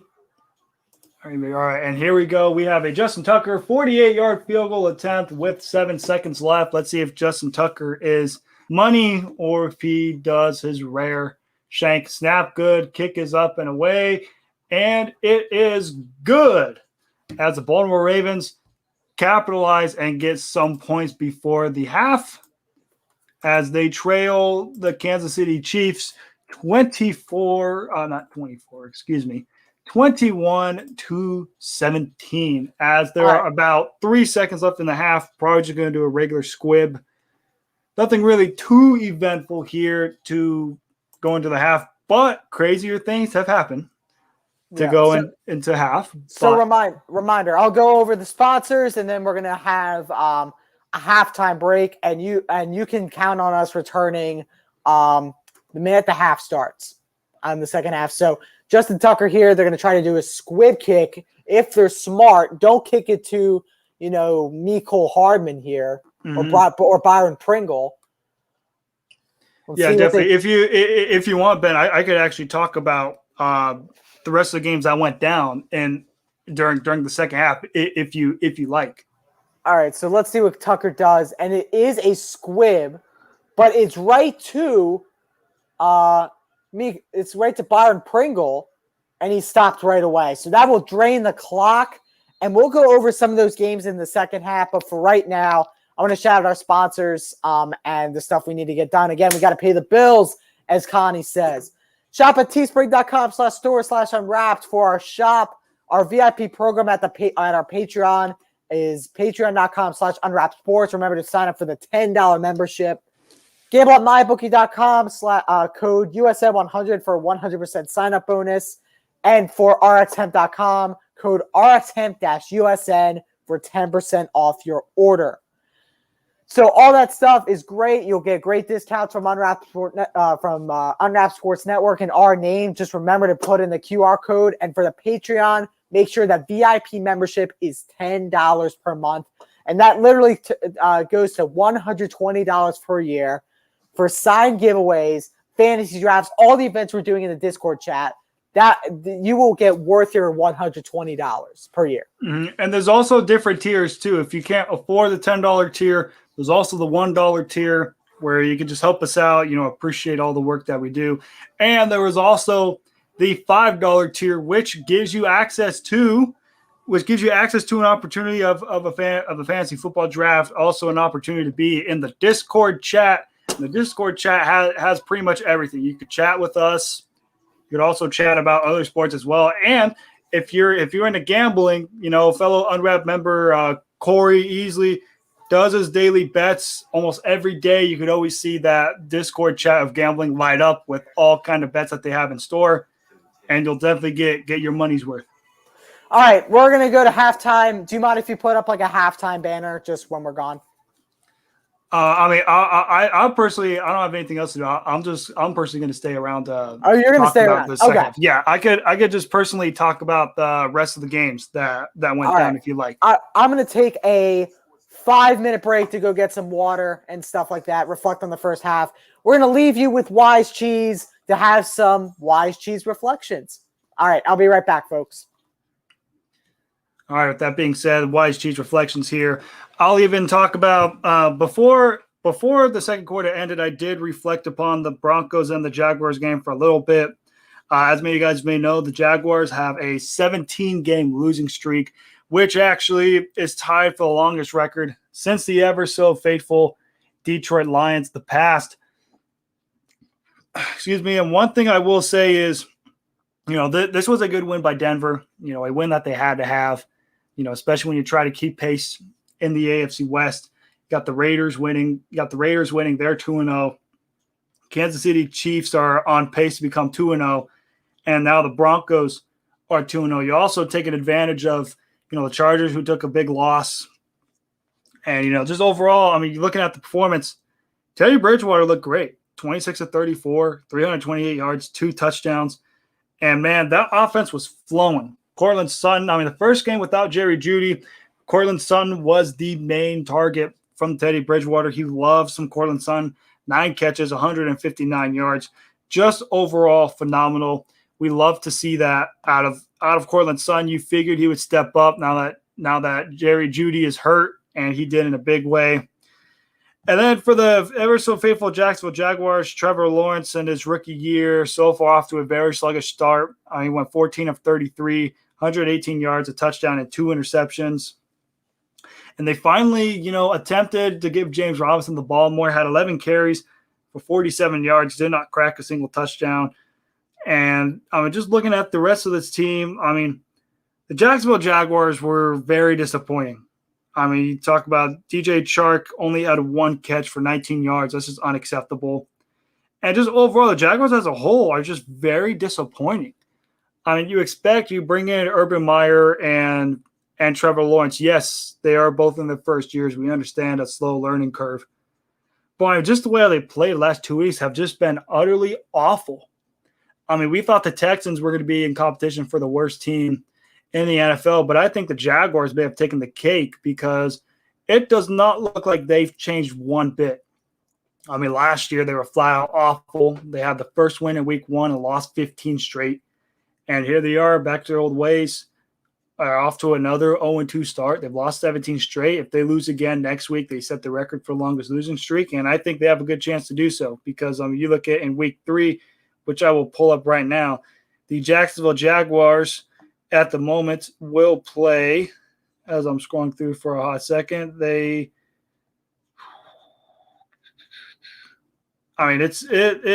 looking bad for the Jaguars at the moment, if we're being quite frank here. They just simply do not know success at all. Whether that be, their one chance of success they had in 2017, it's been a long time ago since that last happened. I just now looked it up. Week 3, they do play the Arizona Cardinals. They have 0 chance in that game at all. So they will most likely set the record for most consecutive losses in NFL history. And you just hate to see it just because you think a team like the Jaguars would make strides, but it turns out they have not made strides at all for this week or, even all of last year. No stride has been made at all. Another game that I would like to break down that I personally believe was an interesting game was the New England Patriots versus the New York Jets. And boy, was there a whole different outcome between the battle of the rookies. We saw Bill Belichick just put on a clinic against Zach Wilson. Zach Wilson, he was not good at all. Zach Wilson, he was in big trouble. He simply was not good at all. Just overall, the Jets just did not look good. The passing was bad. Zach Wilson, there was a stat to where he had about 3 interceptions. It was awful. It was just awful. It was something that you hated to see overall. Just looking at the stat line, Zach Wilson had 4 interceptions. J.C. Jackson got 2 of them. Devin McCourty got 1, and Adrian Phillips got 1. And, Zach Wilson just had a bad game in general as a whole. And, this is just simply, what happens when you have to versus Bill Belichick as a rookie, and Bill Belichick makes you pay. I think out of all the rookie quarterbacks that have played against Bill Belichick, I think the only QBs to have somewhat of success against Bill Belichick has been Lamar Jackson. And that's been about it. And, for the Patriots and Mac Jones, they suffered a heartbreaker loss week 1 against the Dolphins, and they came back with a good bounce-back performance. Mac Jones had another game manager type game. They drafted Mac Jones to be a game manager, and he has done just that. 22 of 30, 186 yards, no touchdowns, no interceptions, didn't turn the ball over. Overall, good game by Mac Jones and the New York Jets, and they're up 25-6, and they won the game 25-6 as a result of them being up. I'll throw out that same question to you, Ben. All What right. are your thoughts on the Patriots-Jets game? Patriots Jets game, good domination by Mac Jones. That's all I need to say. But again, welcome back, ladies and gentlemen. We're coming just out of the half. I do want to ask you, Tua Tagovailoa, Tagovailoa. Of course, he has the rib injury, but something could also come into play here. Someone else that we haven't mentioned tonight. Someone who's out via a, I think it's a suspension, or he's just not being played. Mm-hmm. Is that the man, Mr. Deshaun Watson? Deshaun Watson. If Tua's out for an extended period of time, do you think Deshaun Watson will be a Miami Dolphin? Personally, no. I believe Deshaun Watson is just going to stay on the Texans and just be inactive for this season. I think, I personally believe the Dolphins are looking at the situation on – I don't think the Dolphins are giving up on Tua. I don't think you use a 5th overall pick just to trade him after a year and a half or 2 years. You don't give up on him that easily. Now, it would be nice to get Deshaun Watson, but just with all the stigma and all the situation that's going on with Deshaun Watson, I don't think he's tradable yet. I think, in my personal opinion, they'll wait for his value to get lower. I only believe teams that want Deshaun Watson, whether that be Philadelphia, whether that's Carolina, or Miami, I feel like they will only strike if the price is right. If the price is right, I mean, I think anybody's going to go for it, and any team is going to go full send and try and get it. Yeah, and also injury update on Andy Dalton. He's going to get MRIs tomorrow, but that knee injury is not looking good. He's probably going to be out for a significant period of time, if not the season. So they will try to run with Justin Fields as their quarterback for next week. Mm-hmm. And one thing I gotta say for all the Bears fans out there, this is what you want. This is your guy, Justin Fields. You traded up from 20th to 11th to get him. Everybody said before the season, start Justin Fields. Start Justin Fields. I was more of the guy of wait. I was more of the wait and see with Justin Fields. And I said, I've said in many streams, I would only start Justin Fields if either Andy Dalton gets hurt or if the Bears were either clinched to playoffs or eliminated from the playoffs. Well, now that Andy Dalton's hurt, Justin Fields is that QB1 now. And now this is where we get to wait and see if either it's the QB that's been the problem, stigma around Chicago, or if it's the coaching staff. Because you got to think now that Justin Fields, like you mentioned, Ben, is the foreseeable QB1 of the future. Now it's, how's he going to do? I mean, you saw some good out of Justin Fields this week against the Bengals, and you see some bad. And I will say the interception he threw against the Bengals was pretty bad. But, I mean, I'll even throw out, some of the teams that Justin Fields and the Chicago Bears got to face, these next couple of weeks. And here's what they pertain. The Bears, as we know, are 1-1. And here are some of their games that they have in the future. They got the Cleveland Browns next week at Cleveland, home against the Lions, at the Raiders, home against the Packers, at the Bucks, home against the Niners, at the Steelers, bye week.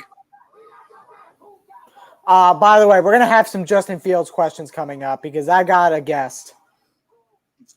Oh, you got a guest on Justin Fields? Yeah, I'll definitely have to see about that. But I mean, you look at from weeks 3 all the way to week 9. I didn't say a guest. I say guest. We have a person coming on, Wise Cheese. Oh, I know. Oh, okay. I'm looking forward to see who the guest is. Oh, okay. I got you. Keep going. But yeah, looking at from weeks 3 to 9, the teams that the Chicago Bears have to verse that made the playoffs in a span of 1, 2, 3, 4, 5, 6, 7 weeks, they got to verse 4 playoff teams. They got to verse the Browns, the Packers, the Buccaneers, and the Steelers. And in week 8, you got to verse a healthy Niners team. And week 5, you got to verse a 2-0 Raiders team that looks very good. The only other team that could be winnable is a home game against the Detroit Lions. Yeah. Other than that, that's about it. I mean, the Cleveland Browns, granted, they've been off to a slow start, but you best believe the Cleveland Browns are going to go in there and lay the hammer on the Bears. Home against the Lions, I think you got to win that game. You have to win that game. It's a home game. At the Raiders is a toss-up because depending on what kind of Raiders we get in week 5, if they continue on the pace that they are right now, it could be a losable game. But if the Raiders settle down to earth a little bit, there's a good chance you win that game. At home against the Packers, you're getting the L. There ain't no way the Packers are losing to the Bears. There's just no way. Oh, are you jinxing yourself, Mr. Scora? No, I'm not. I'm knocking on wood as we speak. And we have a special guest while we are talking about Justin Fields and the Chicago Bears. Mr. Ethan Carboni. Ethan, how are we doing? I'm doing solid. How are you guys? Doing great. We were just talking about Justin Fields and the Chicago Bears, seeing the significance of Andy Dalton's injury. As Ben mentioned earlier, he could be out a couple weeks. What are your expectations for Justin Fields? I mean, you look at the next couple of games, you got to travel to Cleveland, you're home against Detroit, then travel to the Raiders in Vegas, home against the Packers, and then at the Bucks, home against the Niners, and then at the Steelers till your bye week. Ethan, I'll answer it for you. Yep, pretty much. What is your expectations of Justin Fields, knowing that now he has no option? He can't wait. Now he has no option to sit. Now he's being thrusted in and thrown in as a starting QB1. Do you believe he'll be ready by week 3 against the Cleveland Browns, or will it take him, a game or two to get kind of settled and become more of a pro quarterback? I think it's going to take a while to get settled, but he's going up against the Browns defense and then the Lions defense. I think that he'll have some struggles against the Browns, but for the Lions, he'll light it up.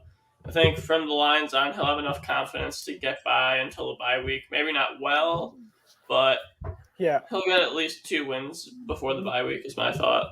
We were having a debate between me and Matt. Do you think the problem with the Bears dumpster fire organization is with your coach, or is it just going to be QB problems? Oh, for sure, it's the coach. Nagy's a bum. He can't play call for the life of him. He'll call bubble screens on 3rd and 12.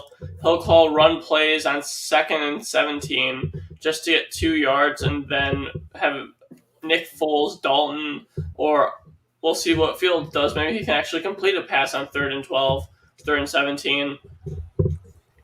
It's just more play calling.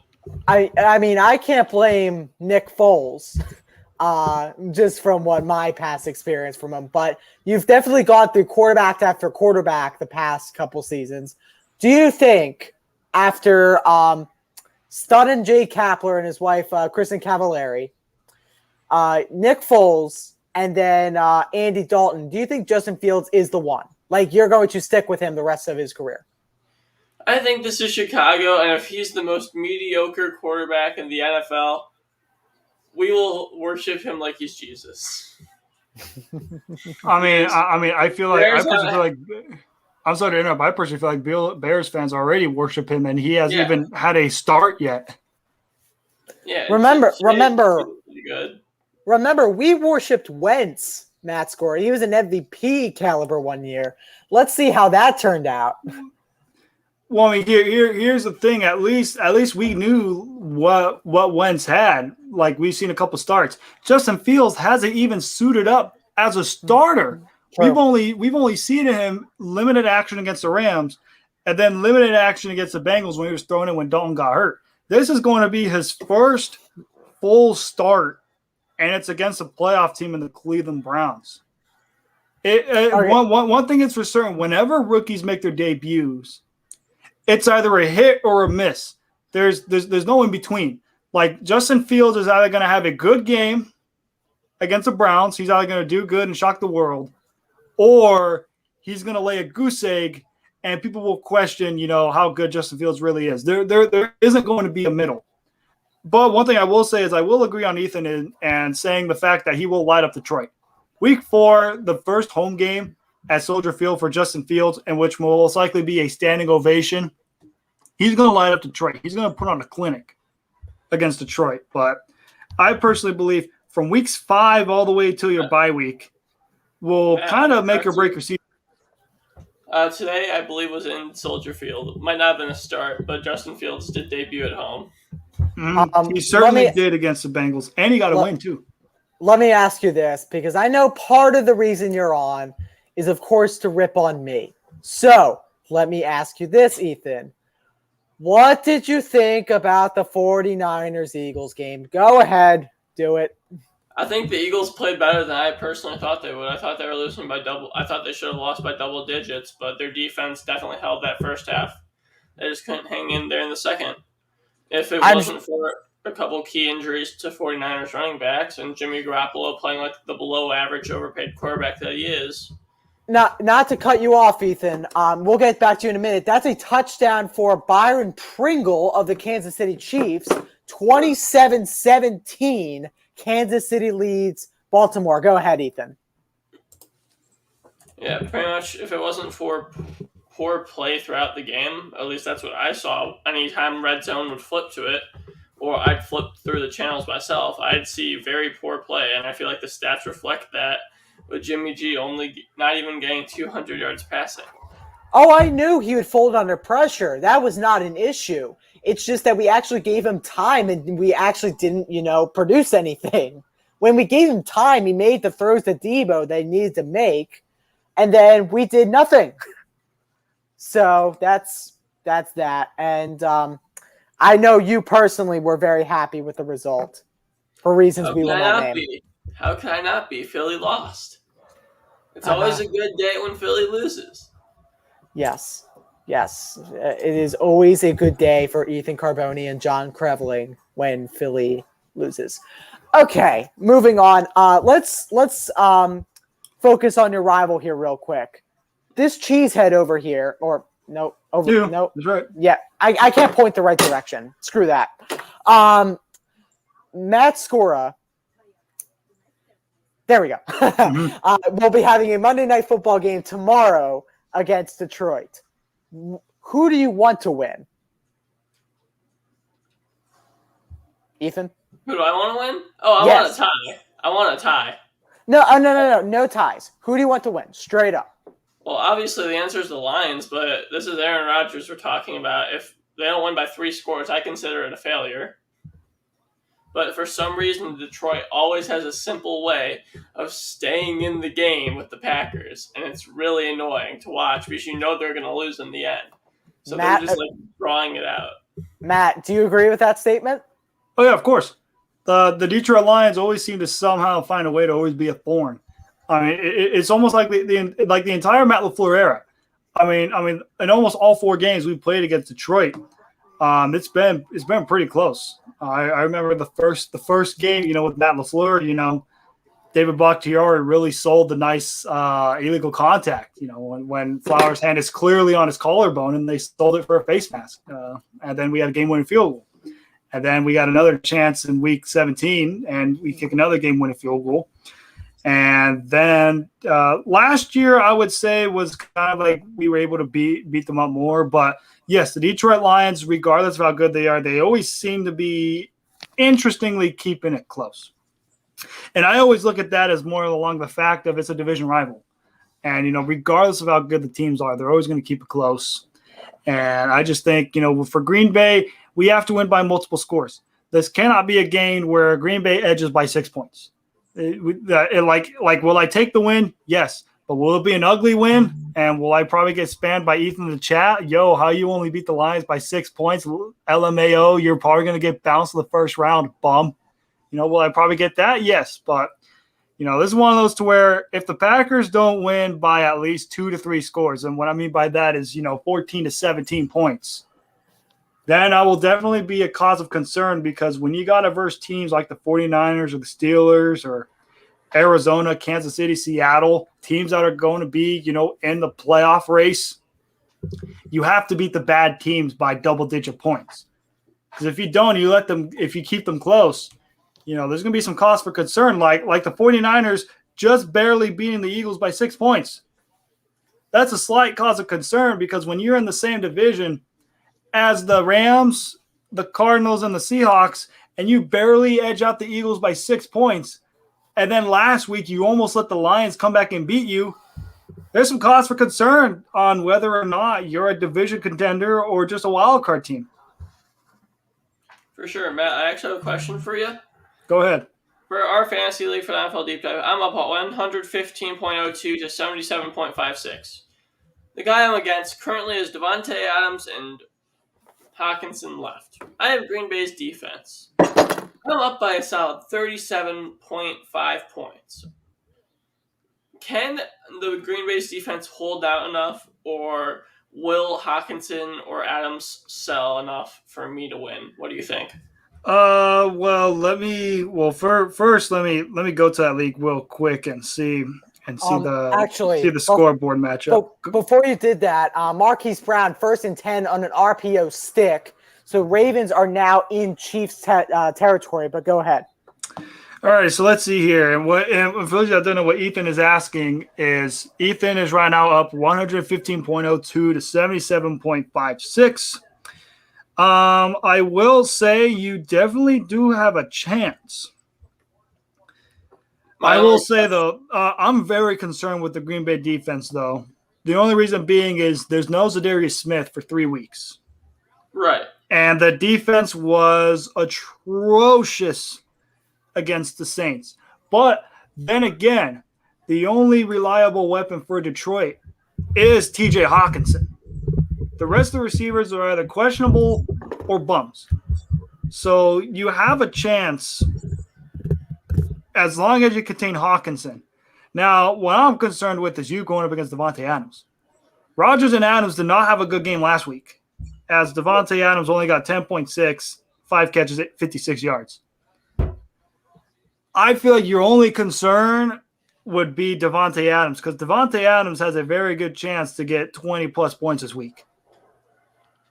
And with how Detroit's defense is, especially now that they don't have Jeff Okudah, I mean, you're gonna have a lower end corner cover one of the best receivers in all of football, Devontae Adams. That's gonna be tough. Now, I will say you have built yourself a good cushion. You have a good cushion lead, but your main concern is Devontae Adams. That's gonna be your only cause of concern. TJ Hawkinson. I feel like the Packers defense is going to focus on Hawkinson and pretty much Swift. I feel like if the Packers defense could take care of those two, we'll win the game with ease. So I wouldn't be too concerned about Hawkinson. I would just be more concerned with Devontae Adams, just because Detroit Lions defense is so bad and their top corner, Jeff Okudah, is out. I mean, Adams is probably going to put on a clinic. Like if there's a chance for Devontae Adams to go off this week, it could very well be this week. I can't believe what I just saw with my own 2 eyes. In the air while jumping, Lamar Jackson completes the pass to Marquise Brown, who takes it to the house. 28-23 Chiefs. They can make it 28-24 with the extra point. I mean, the way Lamar gets off his feet, he's being carried by a lineman for the Chiefs, and he makes a spectacular pass. Yeah, it definitely was a spectacular pass. And one thing I will say is for the Ravens, how aggressive do you want to be? Do you want to go for 2 and cut the deficit to 3? Or do you want to kick the extra point and stay down by 4? My personal opinion, I would say screw it, go for 2 and try and cut it down to 3, just so you have a chance to just kick a field goal. They did not do that. They went with automatic leg, Jason Tucker, and the kick is good. So it is 28-24. Ravens losing to the Chiefs. But yes, to follow up on what I was saying, Ethan, your only cause of concern on the opponent that you're versing against is Devontae Adams. Just because the Detroit Lions defense is so bad and their top corners are out, Devontae Adams could possibly easily get over 20 points. I think it's a definite he gets over 20. My only question is, does he get over 30? Over 30, I think it depends on I think it depends, like, all the targets he caught. Like, Davante Adams, he was targeted 7 times and caught 5 of them. I feel like this is going to be a kind of game to where Davante Adams could very well see in the range of, 13 to 15 targets. And his catch percentage is normally good. I would not be shocked if I saw a stat line of Davante Adams where he has maybe 11, 12 catches, 100-plus yards, and multiple touchdowns. So he has a good chance to get 30. That's one thing I will say. He has a good chance to get 30. That's my only cause of concern. All right, Matt, let's put the scores from our comments up on the screen. Not on the screen, that's Halloween. Screen, and see how they line up with the score right now. So in the previous past for Backstop Banner, they threw out a score of Chiefs 38, Ravens 21. The Ravens have surpassed the 21-point mark. So they are out. Okay, next one. We also have a 28-17 Chiefs. All right, that's out too. And the last scoreboard that we have that is doable is 38-35 Ravens. That was by Pulse. All right. So right now, Pulse is winning the score predictions. The other one, the 28-17, that's not too far off. That's only a score. It is only a score, but he only had the Ravens scoring 17, and the Ravens have 24. Okay, so that's the only one that can win is Pulse. I mean, for the most part, but he went over. You normally lose when you go over. But if we're being technical, yes, technically, if the score stays the same, 28-24 for a quarter and a half, which probably won't, it would be the closest. But let's see what happens. But anyways, proceed, Ethan. I said 35-21, so I'm the closest. But that's all right. Hey, there you go. Straight out of the words from Ethan Carboni. But yeah. Your main concern is Davante Adams, and that's about it. Because Davante Adams, he could easily get 30 points this week. Ethan, did you make that score like 30 seconds ago? No, I made that score prediction in the football chat let me find that text. Let's see, where the hell did I text? At approximately 7:15 Central Time. 8:15. Okay. 2 hours ago. Look at that. Off 1 foot, jumping in the air while hit by a lineman, Lamar Jackson throws an absolute dot into Marquise Brown's chest. That's exactly where you want to throw the ball. Exactly. And to follow up what Ethan said, he was correct. At 7:15 p.m. Central Time, he did say 35-21. I call cap, but that's okay. No, it's true. There's actual proof. Let me see that. Are you kidding me? Ethan Carboni, 35-21. The verdict is out, and Ethan wins the case. Okay. And because I won, I want you to say Philly sucks on air. Yeah, you I knew something bad was going to come out. You have to say Philly sucks.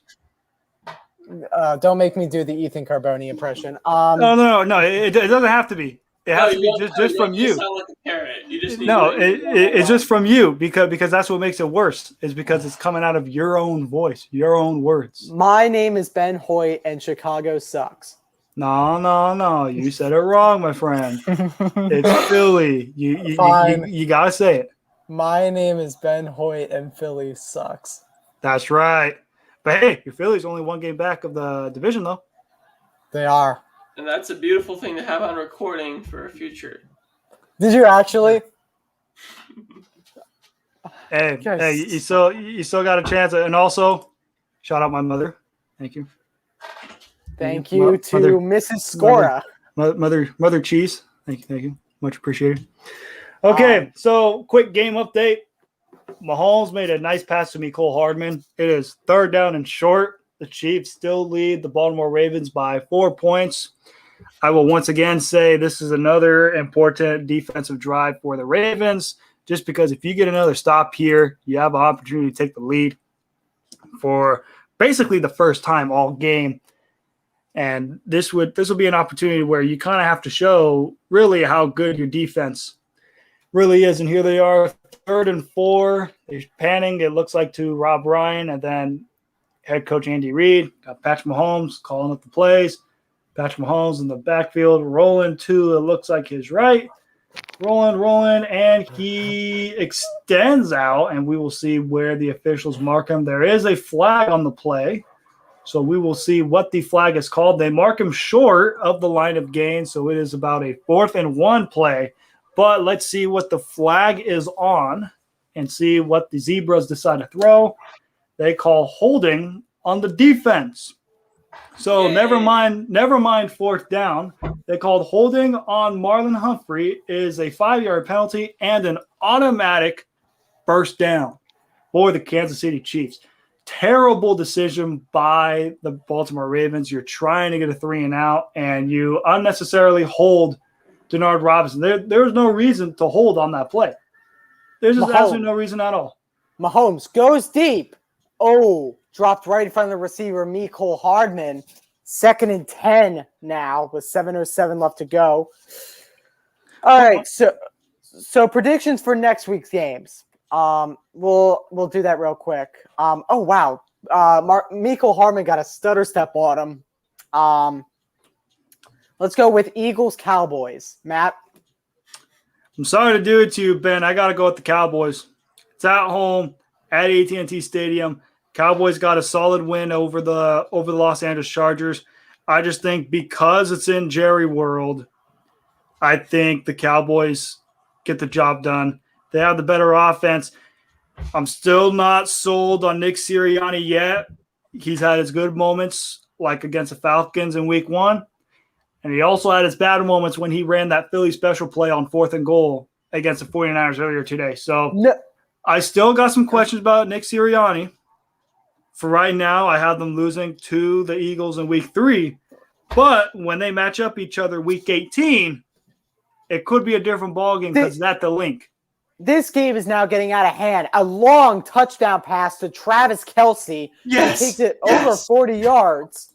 This is incredible. He starts at the 40-yard line. I'm going to beat Michael. He takes it from the 40-yard line straight to the end zone with minimal blocking involved. So now it's 34-24. That is incredible athleticism from Travis Kelce. He stays at bounds and trucks through the tackle. That ball's in. That's a touchdown. It is a touchdown. You also got to say horrible tackling by the Ravens.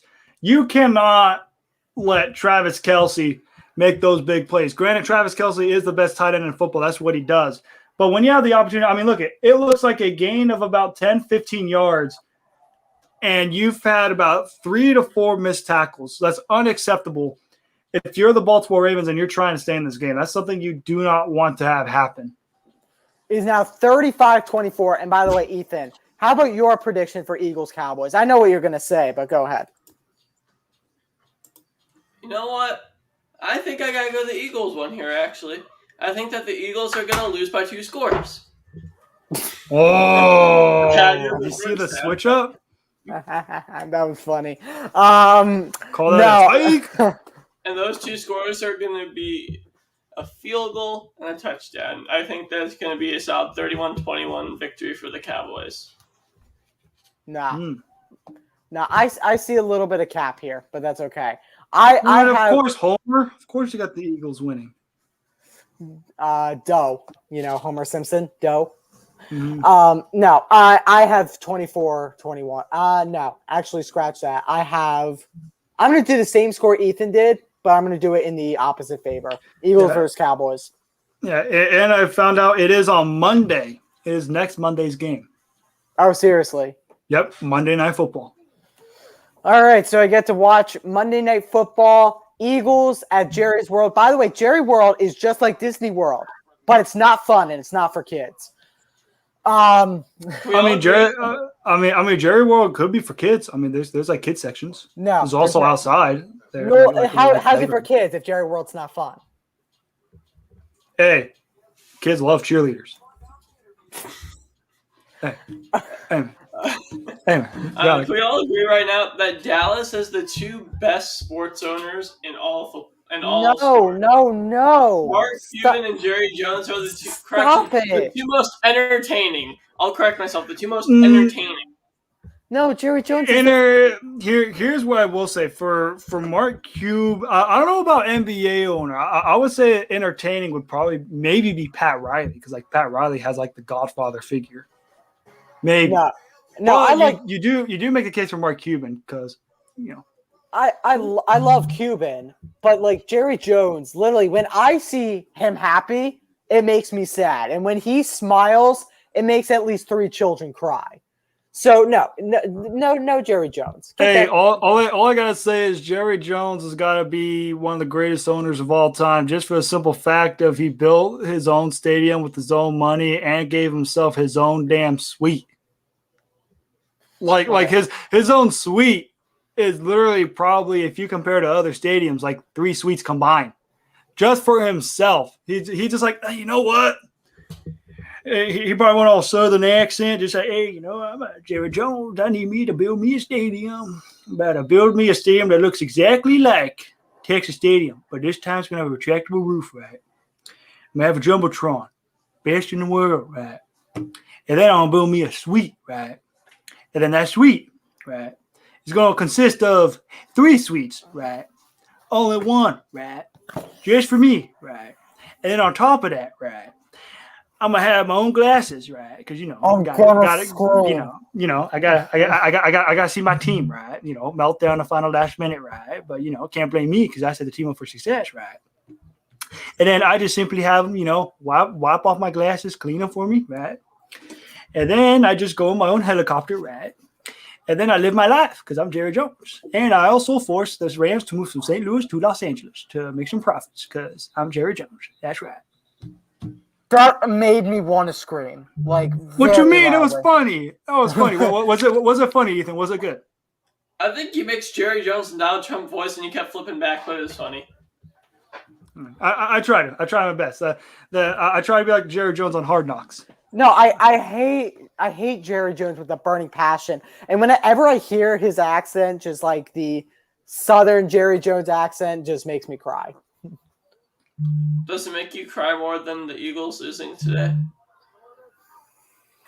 Don't go there. Stop it. Don't go there. He said today. Come on, Ben. You can't cry if the Eagles lost today. No, their playoff loss in 2019. I can understand. No, but today, I lashed out. I lashed out at a bunch of people after they lost. Like the playoff game or against the 49ers? Today, I was frustrated. How though? You weren't even favored though. No, but we should have won the game. They were playing like dog. Yeah, bad dog, not good dog. They're playing like bad dog. How you explain to me, Ben, how you run a 4th Philly special on 4th and goal? Oh, dude. Can I explain? Yeah, go ahead, Ethan. It's because you hire a bum head coach who sees the success of the play in the past and wants to reignite the fire in all Philly fans, since most of them kind of left after that Super Bowl. No, that's not true. That's not true. That's not true. Ben, hey, I will say the bum coach has a 500 record, 1-1. And by the way, the Lincoln Financial Field has not had a non-sellout game for like its existence. That's the same for most football stadiums, Ben. Go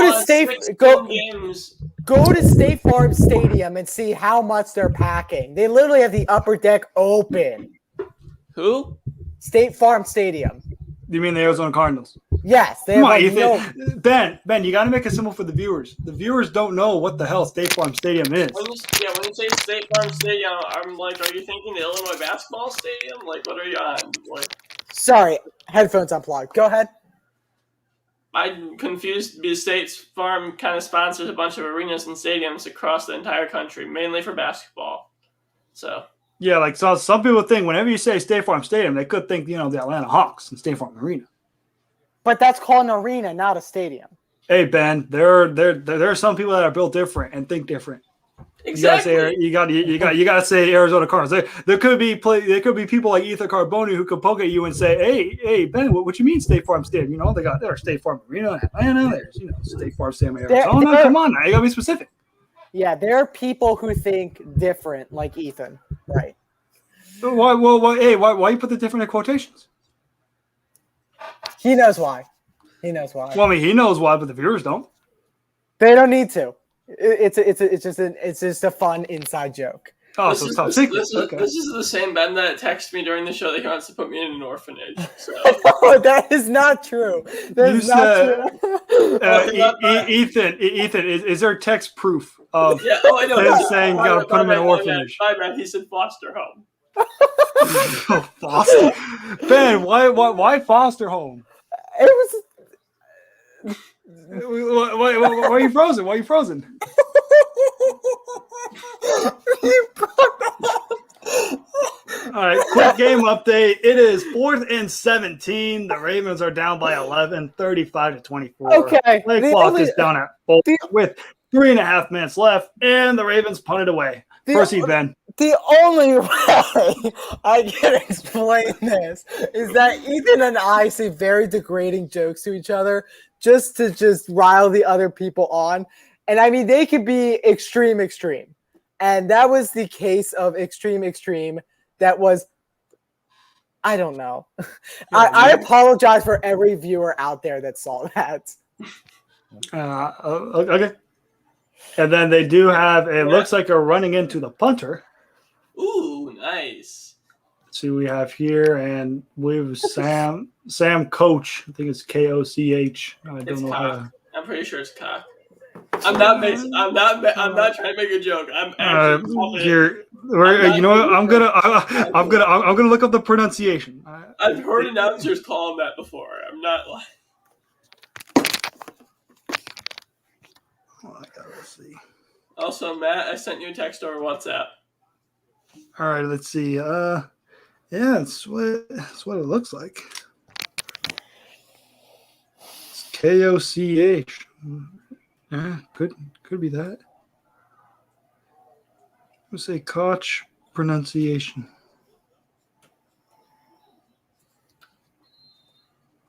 I think you got to ask the guy, honestly. Matt, send him a DM and see if we can get an interview. Let's bring him on the show next week. Yeah, that'd be. I definitely have to. I'll be right back, ladies and gentlemen. All right, sounds good, Ben. Hey, me and Matt Score get to run the show now. Yeah, that's right. Okay, so it turns out the penalty was on the Ravens. They called holding. So it is now 4th and 27. They are now punting it. The punter is chilling, and he boots it away from his own 5. A nice booming kick down to their own 40-yard line. They got, looks like Nicole Hardman running it, and he runs it inside Ravens territory down to the 16. Right?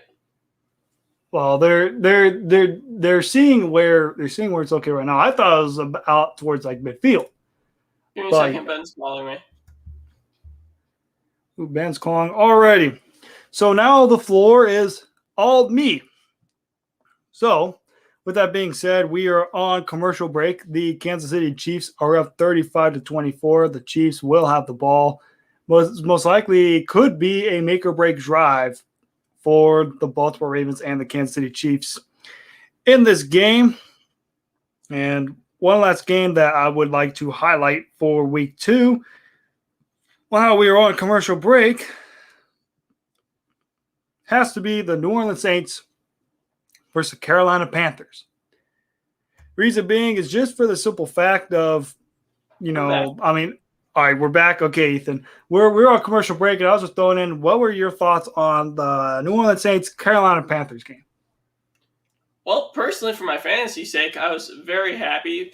And I think we can all call Christian McCaffrey the best fantasy running back this year. But overall in the game, I think that we can all say that we were very pleasantly surprised with Sam Darnold. I don't think many people expected him to actually be a slightly above average quarterback. I think we all expected him to be out of the league within 3 years once he left New York. But he's proving a lot of people wrong, and I'm happy to see that. Mm-hmm. I definitely like seeing that too. I'm going to throw out that same question to you, Ben. While we're on commercial break here, what are your overall thoughts on the Saints-Panthers game? Good one for the Panthers. I mean, Sam Darnold looked good. I'm a little pissed I didn't start him for my fantasy team. But yeah, he looked really good, and now he has weapons. He has Robbie Anderson, he has DJ Moore, he has Christian McCaffrey. I want to see in the next few games how he really utilizes his offensive weapons compared to the Jets. Hey guys, I have a question. Yes. If you're Sean Payton, what the hell are you doing at running it only not 8 times with Kamara? Like I understand if you're down, but aren't you supposed to feed your best player? Like if Kamara has big play potential, so don't you do like those outside handoffs, or at least maybe get him the ball? I know they targeted him the most out of any like receiver, pass catcher, or whatever, but like 6 targets for your number 1 guy with no one else getting more than 4, that's kind of pathetic. Yeah, definitely is pathetic. I am so devastated right now. I just looked at my ESPN fantasy baseball team. I went 18-3 and just got eliminated in the first round, and I lost by 6 points. And if I didn't have a starting pitcher who gave me minus 10 points, I would have won. Tough life we live. That's what you get for playing fantasy baseball. Yep. So just think about it. I went 18-3, only to lose in the first round of the playoffs. And as we just saw a quick replay, the Baltimore Ravens defense flat out read that run play to perfection as the Chiefs lost 5 yards, second down and a long 15-yard line, 15 yards, empty backfield for Patrick Mahomes. Throws a quick sideways throw. Gains about 4 yards for Tyreek Hill. It is a third and long play. I'll kind of throw this question to you, Ethan. Third and long for the Baltimore Ravens. How do you want to set up? Do you want to be aggressive and blitz on a 3rd and 12, or are you just kind of simply looking at it as, just play it safe? Don't send a blitz package. Just trust your defense on guarding the receivers. I'm running a cover 3 and just trying to eliminate any potential deep ball besides the potential post route. So you just got to have one safety, keep a check on their speediest guy, which is Tyreek Hill. As long as he doesn't go on that post, then you look for anyone else. That's what I do if I'm the coach, at least. But alrighty, and then I'll throw that same question to you, Ben. If you're the Ravens defense, what is kind of your thought, going into this third down play on, how to stop the Ravens and force a 3 and out? We'll always be aware of Lamar. You have to really do. Steve Spagnuolo really has to drop a play here to really shut them out. If you do, the game's over, honestly, in my mind. But if you don't, they have another breath at life. So let's see here. What's the down and distance for third down? 3rd and 12? Okay. Yep, what you need? 3rd and 12. My bad. I thought I was the Ravens on offense. So, no. What you need to do is be aware of the deep ball. Keep on your receiver. That's all you need to do. Pressure's good. Oh, that's going to be picked. And it is a pick. The Ravens have it, and with 2:01 left to go, they're going to be around midfield. Hey, Ben, what type of defense did they run? I want to see if they took my advice. I did not see the type of defense that they ran. Let's see in the replay. Looks like a zone. Well, obviously they do a zone. You're not running man-to-man against Tyreek Hill. Like, what type of zone? I do not see at the moment. Matt? For the most part, I see, they brought some blitz of they basically had a 3-man rush. They had a 4-1 delay, and then they had about a corner, and then like a linebacker, like 2 safeties and like a linebacker hovering. I think it looked like cover 2 or cover 3. They might have taken my advice. Yay. Lamar Jackson scrambles for a first down. 150 left to go. Now you need touchdowns. That's the only thing you need. Yeah, and I will say great comment here by Ethan. You guys can see me. It's very, very impressive. We love that you could see that. Lamar Jackson, another great run. And like Ben mentioned, definitely a must-have for a touchdown here. You definitely want to cash in on the Pat Mahomes turnover. And I kind of want to throw back on the Pat Mahomes interception. I don't know why he would even force that throw. Like that, that's kind of a throw to where you're already falling down. I just would have simply said, just fall forward and just take the fourth down and punt it. Now that you have the interception, now you're set up at midfield and you have a chance to succeed if you're the Baltimore Ravens. And I feel like if they would have just took the punt and settle, you punt it back and the Ravens have a further distance to try the field. Now they're comfortable. They're down at the Ravens. They're down at about the Ravens close to 30-yard line. As the Ravens have to use yet another timeout here in the half. And this is not good for the Ravens. You only have one timeout left in the second half, and you're down by 9. This is a now have to get a touchdown because if you settle for a field goal, you're down 8. The Chiefs, they could chew up some clock. I mean, we're talking chewed up clock at a fat man at a buffet after he just hit up some weed. Like that thing is gonna shovel on down. Like that clock is gonna get chewed up to shreds. You're making me want to go get a buffet now.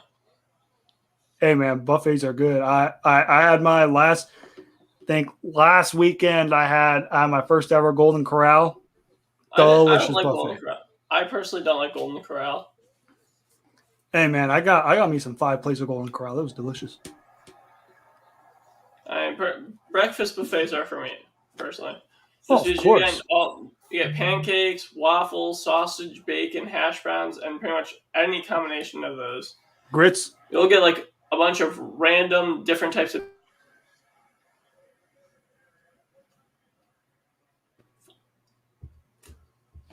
All right, my Wi-Fi just went out. Great. Oh, I was gonna say, could you repeat the different types of what again? Bacon. Different types of bacon. All right. We love my Wi-Fi going out. I think Ben's sabotaging me. Yeah. Hey, Ben. What kind of buffet is your favorite? Are you more of a breakfast buffet guy, or are you more of like a lunch kind of buffet guy, or are you a whatever kind of buffet? It's food. I eat it. Brunch. That's what I'm thinking is brunch because that's what we do. That's what we do for Mother's Day is we go to brunch. We get the French toast, but we also get the savory. You have your burgers, you have whatever you want that way. And then with that being said, that concludes the end of the third quarter. The Kansas City Chiefs 35, Baltimore Ravens 24, as it has been a very good game here so far to start off with, as Lamar Jackson had a rough start during the game, had the pick six and had the other interception. And for the most part, has slightly recovered as the Ravens defense have kept the Chiefs to a respectable distance. I won't say keep them in check because they dropped the 35 piece on them, but they've at least made it a close game to where the Ravens have an opportunity to come away with a victory in this game. Now, me personally, buffet guy, I like all kinds of buffets. I love breakfast buffets. Go down there. But the one thing I think we could almost agree on is the eggs are either hit or miss. They're either really good or they're terrible. There's no in between for buffet-style eggs. Ain't that right, Ben? That is correct. There's no in between for buffet eggs. You're either going to get a runny batch of eggs or you're going to get a decent batch of eggs. And that's about it. I think we all need to go out to Vegas and drop like 150 on the Sterling brunch. Who's with me? I will be there in a month. All right. Ethan, I thought you were going to say some strippers. I was going to say, hell yeah, buddy. Take me out and sign me up for that. Hey, Ben, we're 18. Ben, we're 18 now. Hooray! We're adults. Yeah. Hey, adults got to live it up, my friend. But yeah, that wouldn't seem too bad of an idea. Spend $150 on brunch, like for each person or for 3 people combined.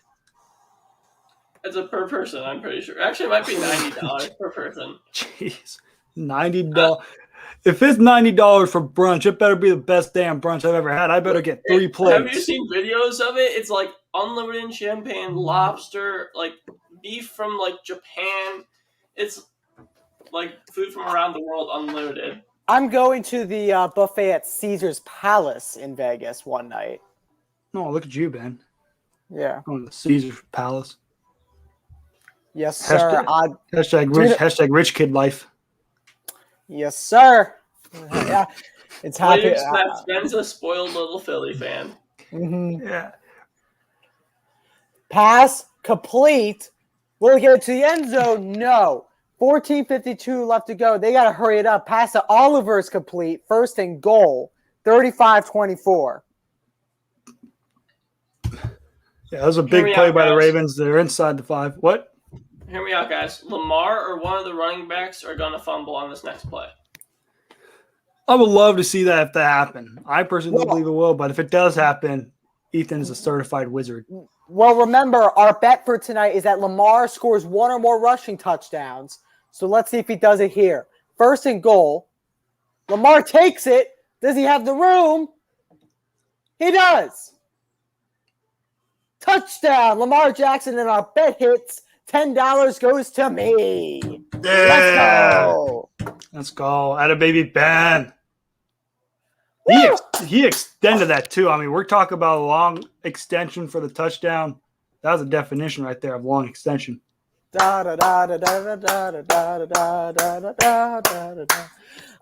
Anyway, enough of shipping up to Boston. Oh, did that ball get over? Enough of Ben singing there. I also want to throw out the same question again to you guys. Do you think this is now the opportunity for the Ravens to go for 2, or you just simply settle for the extra point? They're going to go for 2 here, I They see. better go for 2. And 14-13 left to go. This will make it a 3-point game. Lamar Jackson with one man in the backfield right beside him. 2 out. And we'll see here. This looks like a rush to me. And he's going to take it himself. He'll scramble, and it is caught by Marquise Brown. 35-32, 14-13 left to go in the fourth quarter. But there's a flag on the play. All right, flag on the play. Let's see. Let's hope the flag isn't on a conduct or. No, I feel like this is going to be a hold. Oh no. Hey, Ben. Yes. How does it feel that last week when we played, you had Lamar and Marquise Brown, and neither of them I lit don't up? care about that league, Ethan. You know I don't. You didn't have a single guy that scored over 20 points. Ethan, on, Ben. We played in our other league, and I destroyed you. That's a 6-person league, Ben. Those don't mean anything. A 6-person league? Come on, Ben. Ethan, we went 1-1 last week. It was a fair draw by 2 fair gentlemen. Come on, Ben. I wouldn't call you a gentleman, Doing? especially after what you called me earlier. Yeah, come, Ben. You can't be burning bridges, Ben, because you never know. Maybe Ethan could be CEO of ESPN, and if you need a job, Ethan, CEO of ESPN? Are you kidding me? Hey man, you never know. You never know. If I own this rights to ESPN, that's great. Hey man, you never know. You never know what time can happen. Maybe Ethan wins a lotto and it's like, you know what? I'm gonna buy ESPN, and just to sabotage Ben, I ain't gonna hire him one bit. I'm gonna hire Matt instead. No. What Ethan would do is he would hire me, and then 24 hours later he would fire me. Nah, he would hire you and then demote you to janitor. Oh, and the 2-point attempt is picked. The Kansas City Chiefs can run it back, lateral, and the guy just falls on his face. Ooh, just like you. Yeah, And the Eagles. It's like Ben and the rest of Philly. Okay, time out a sec. Matt, you're What? my co-host. You're supposed to be defending me. Oh, come on. It was funny. It was funny. No, I get it. But actually, do you know what this reminds me of? What? The show that we will not name. Creating Madness, the best college basketball show on Spotify. No, Cap. By the way, Andy Katz is his own podcast. That's doing pretty well, isn't it? By viewership, yes. By brain power, no. Oh, so both of them are in the same boats. But if there's we had a great interview with Penn's head coach, Steve Yes, Donahue. which I was on. Yeah, That was our last big interview before you were fired. It wasn't a fire, it was a mutual agreement. But yes, go on. It was mutual, but Ben, we both know how much fun it is for me to make you get angry. Especially I will say, I think we both agree on the fact that I am beating down John Krevling. That all three of us yes, here, sir! all three of us like the sound of that. Yes, sir. Anytime. You ready to hear the score that I'm beating him down by? Yeah. I have 139.68 points. And John Krevling has 85.02 points. And he has Tyreek Hill and Sammy Watkins. And I am just waiting on TJ Hawkinson. And for Tyreek Hill, he's only given him 6 points. And Sammy Watkins has only given him 7 points. So safe to say, I got a 99% chance to win, and I think that will cash in and happen. How much was the buy-in for that league? It was $20. By the way, the bet for tonight's game was not actually in money. It is on an app called Stays, and what it is, you can have coins you bet on a comment. And my comment was, does Lamar score 1 or more rushing touchdowns? That did hit, so I got my money. Or coins, per se. Are you sponsored by Stays? No, I'm just giving it a shout out. That's going to be our partner for this show. Because I can't get partnership if they agree, so get that partnership, Ben. Yes, sir. Make some money here. Yeah, get the money, yeah. Make some money. Okay, and then also Ben is winning.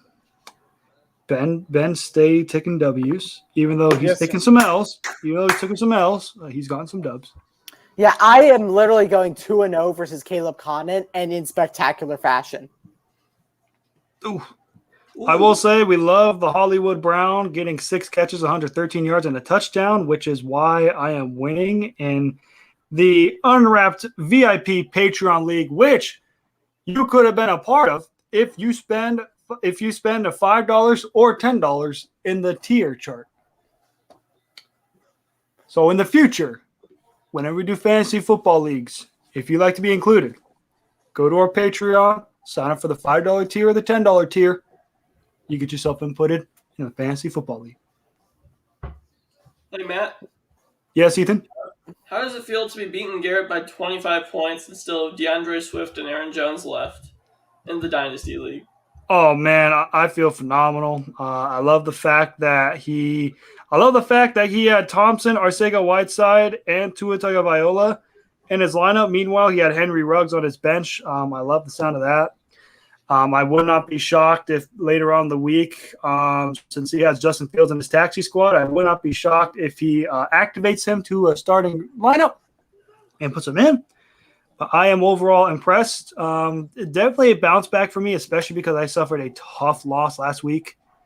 I had a bad loss, 120.56 to 133.62, and I benched DeAndre Swift that week. And it just did not work out in my favor. If I would have had him in, I would have won. But because of the fact that I had Aaron Jones, I thought Aaron Jones would do better. And it backfired on me, so never will make that mistake again. Hey, Matt, the reason I'm asking you that is guess who plays you week 3? Oh, you do? Mm-hmm. Oh, okay. I don't know which one. I see. I don't know which. Oh, wait, no. I know who I want to lose. Never mind. We're good. Yeah, I was going to say, this is for the Unwrapped Dynasty League. No. I was just saying, I was originally going to say, I don't know which one I would rather have lose, and then that's an easy decision. So that's Come on, you were debating to see if you would want me to lose? I know, that was a big mistake. Come My bad. on, bro. My bad. Dude, that's brilliant. Just like usual, Ben loses his sports debates. In your dreams. In your dreams. Where's the Ivy League What's the Ivy League doing this year? Stop it with the Ivy League slander, all of you. I mean, hey, can we get some comments in the chat? Comment an even number if you think any Ivy League team is relevant in today's sports, or comment an odd number if you think that they haven't been relevant since the 1960s. Okay, your only comment. Hey, man, I'd go as far as to say 1920s.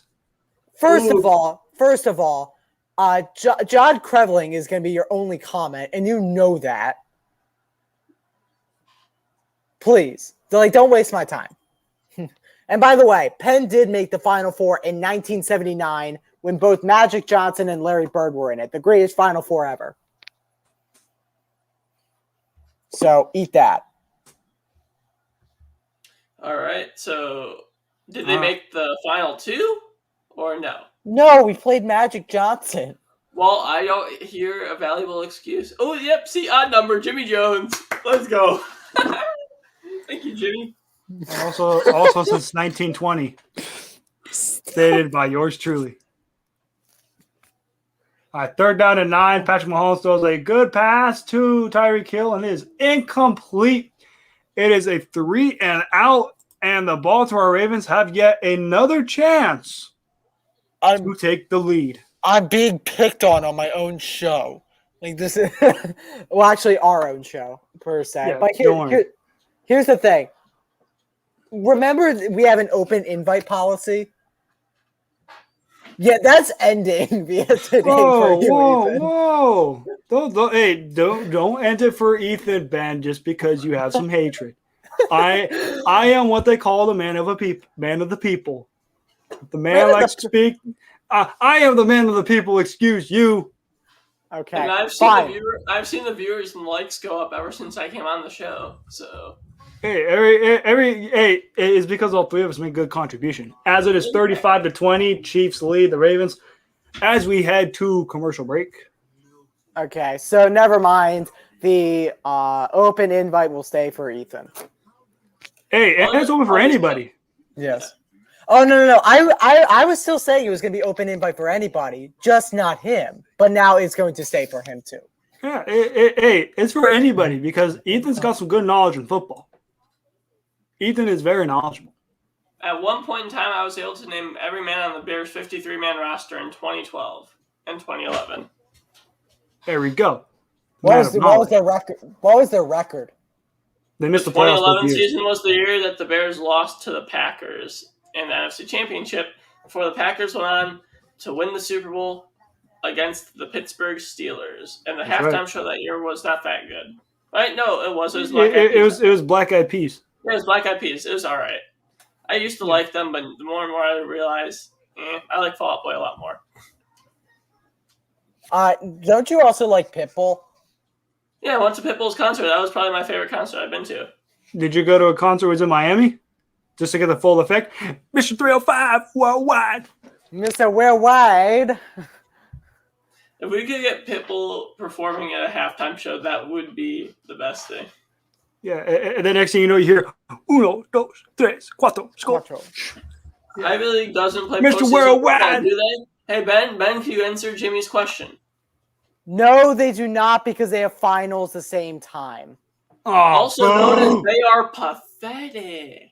Imagine the SpongeBob rainbow right there when I did that. Hey, but they did bless us with this magic. They did. Because he went to Harvard. They did bless us with this magic. They also blessed us with Jeremy Lin. There we go. Jeremy Lin, too. But other than that, straight irrelevant. Ben, can we just take a second to admire the fact that I actually got a response from Harvard's coach talking about Jeremy Lin when I emailed him? You gotta. Had a big Ethan. Yeah, but you didn't know the Harvard coach's name until I told you. I looked it up. You realize I don't know much of this coach's name. There's Google, Ben. Okay, fine. What's his name? Ben, I got a response from Baylor's head coach also after they won the national title, and we use that quote on our social media. Like, it's great. It's great to make those connections. Yes, I know. Speaking of which, I just want to remind the viewers that me and Ethan aren't actually bickering. We're just having fun. This is just banter. We're just bantering. This is what we do on a daily basis, and it's fun. It's all fun. It is. Throughout school. It's also fun to see in the Unwrapped Sports chat, especially if Philly crumbles. Like when the 76ers lost in the playoffs, ooh, Ethan laid the hammer. I mean, everybody laid the hammer too. Oh, no. Don't leave, Ben. And Ben, come back, Ben. Don't go, Ben. And Ben's about to go make himself a chocolate milk and go cry in the bathroom. Hi, Ben. He's gonna be like the dude on Friday. He gonna cry in the car. Oh man, that was bad. I was in a hotel in North Carolina when that happened. When they lost to the Hawks? Yeah.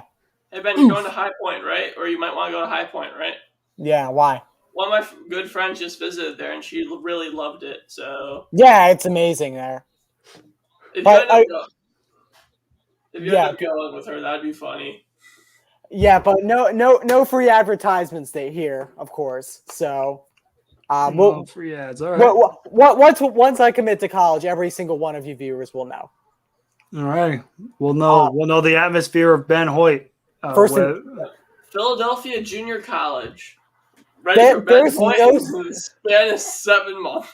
there is no such thing as Philadelphia Junior College, Mhm. so that makes it impossible, Ethan. Why not? Why is there not such thing as Philadelphia Junior College? I can promise you there's one junior college called Philly or Philadelphia Junior College. There is a Philadelphia Community College. Same There we thing. go. There we That's go. the same thing. That is a thing. You said, quote, junior college. That is not the same thing. Well, yeah, because I think of sports. I love JUCO. My mind only goes through sports. Yeah, there is. Okay. It's called the Community College of Philadelphia. There you go. Then you can go do their broadcasting. Or the CCP. Lamar Jackson on the run. He squeaks by 2 defenders, and that's a gain of 9. So 3rd down and 1 for Jackson. 9:36 left to go. If they score here, they'll be in a really good position. Well, Hey, yes, guys, and what they'll year also do you take the think- lead. When does Lamar retire? I give him at least 10 years. I'll say 6. How many years is he in this league? This Right is now? this is his 3rd year. All right. Well, I'm wait, giving- hold up. 2018 is rookie, 19 is second, 4th year. All right, this is year 4. I'm going to give him 4 more. Really? Or- 4 Listen, more. I agree. I'm on the Ben, lower you were a side hater. Also. No, I agree with Ben on this. I'm also on the lower side, but I was going to go like 7. Oh, 7, okay. I Now think you see it's- 7 could make sense because 7 plus 4, 11 years, running quarterback, takes all the hits. Understand. Let's see here. I mean, he's going to blow out an ACL at one point. Oh, damn, Ethan Ben. wasn't Just me. going I'm sorry. Damn, Ben just going out full cold No, he blooded. is. He's a Oh, running- yeah, this kid's going to blow an ACL, bro. Just watch. Well, that's what happens with running quarterback. Here's the thing. Hey, Michael Vick never tore his ACL. He just beat up dogs instead. There's a He difference. didn't even do. Here's the thing. I'm pretty sure he didn't even do that. It's his security We're guard that just- did it on his property, and Michael Vick just had to take the fall because it was on his property. Yeah, it was. Watch the documentary. Ethan. There's a 30 for 30 on it. Yeah, I probably do. Honestly, I want to watch that. I love Michael Vick.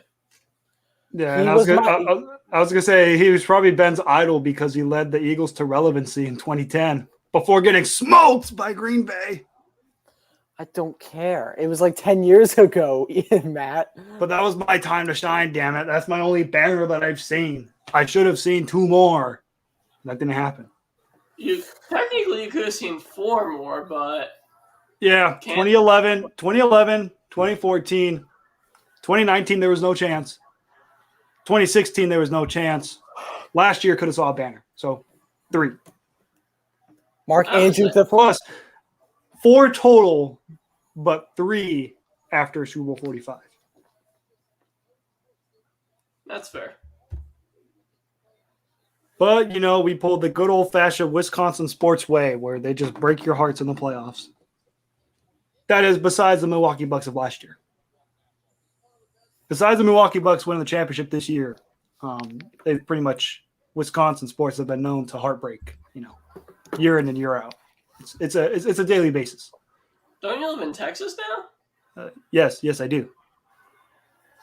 I'm But still I'm just saying Wisconsin sports as a whole. The Packers year in and year out they let you down in the playoffs. The Brewers the last 3 years they lost Game 7 in the NLCS to my Dodgers. They've lost in the wild card game against the Nationals, and they lost to the Dodgers in a 3-game series. And now this year again they make the playoffs. The Wisconsin Badgers. you're forgetting got- one they- thing for them. I was going to say, for the Badgers, they've constantly lost in the Big Ten championship game. They lost in the Rose Bowl to the Oregon Ducks. And they had an embarrassing loss to Penn State 2 weeks ago. You're forgetting one more loss that they had that was a bit embarrassing when they were the number 6 team in the nation. Oh, No. I'm not. You know what? They also lost to Illinois at Illinois when they were did. top 10. Wow. Imagine how much I cared. Hey, you cared a little bit. You were slightly. You're a entertained. Rutgers fan, Ben. You Yeah, don't and then- have any and then- opinion. And then All I'll right. even throw in Milwaukee Bucks meltdowns before they won the championship. They blew a 2-0 series lead against the Raptors. And then they were throttledly embarrassed by the Miami Heat in 5 games. And then constantly lost in the first round year in and year out since 2001. Hey guys, why is Baltimore in the Kansas City red zone already? Well, you see, the thing is, they handed off to Tyson Williams, and he's just been doing his thing. And the Ravens' offense is actually somewhat respectable. First and 10, they're down inside the Kansas City Chiefs 17. They once again handed off, it looks like, to Latavius Murray, because that's what you do. Come on, when get you Latavius are. some touchdowns. I need his trade value to go up so I can trade him. Yes. All right. I need Lamar for another touchdown. Let's do it. What I kind want of the Chiefs to touchdown? win. I What want kind the of Chiefs to touchdown? A win. rushing touchdown, Ben, or a passing touchdown? Rushing touchdown. I want the Ravens to lose this, so I hope Lamar fumbles or gets picked off. And that may be a possibility, but it's incomplete. Intended for Marquise Brown. Hey, what do you guys think is more relevant, Rutgers or the Ivy League in general? Just for athletics. Just for athletics, I would say Ivy League, because Rutgers they had a couple good years in like the early 2010s for like basketball wise. They were slightly relevant for a little bit. I know they have Ron Harper Jr., so they were pretty good this past 2 years, but besides that, Ethan, yeah. Ivy League schools in basketball have more Final Fours than Rutgers combined. Ben, we're talking in our lifetime, not before our grandparents were born. And by the way, Ivy League has been like really good at football in the 1920s, as you can see. Look at that. Running back Lamar Jackson just ran it inside the 5. First and goal for the Baltimore Ravens. In fact, in the modern era FBS, Penn would have 7 titles. Did you see, Ethan? He pulled out modern day FBS stats. This guy, bro. We have 7 titles. What are you talking about? Oh, I thought you were like, you see, according to the county, that's just like that's just like me saying, Green Bay has 13 world championships. No, we actually have 9 world 7 championships and 4 Super Bowls. We do have 7 titles, just all before like 1920. I think that further proves Ethan's point of how irrelevant Penn is. We do have 7 titles, but all before the year 1920. Back in the day when they had Woodrow Wilson. Back in my great-great-grandfather's day in World War I, Penn was relevant. We have one of the best players in history in Chuck Bednarik, one of the greatest coaches in history in John Heisman. Ben, not a single viewer in here knows who the hell that guy even is. Chuck Bednarik, the greatest Eagle in history? That's what you know him for. I know him because he has a defensive award named after him for college. You know about him because his NFL playing days and not his college, and that's kind of sad because his college days were better than his NFL days. And by the way, John Heisman is the greatest coach in history for college football. Yes, he is. He's not. Yes, he is. Oh, and a quick update here. The Ravens handed off. It is now 3rd down and goal for Tyson Williams inside the 1-yard line. The Baltimore Ravens with the opportunity to take the lead for the first time all game with 3 minutes and 40 seconds left in this ball game. Let's see how this 3rd and goal looks for the Baltimore Ravens. So we got 3rd and goal, 3:24 left to go. 2 in the backfield. They're jamming up the box for Lamar. Lamar steps back. They hand it off. Lamar will take it himself. He does a backflip, and it's a touchdown for Baltimore. And John Harbaugh signals right away they are going for 2. So Pulse may be right, but it may be the other way around. He did have 38-35 Baltimore Ravens.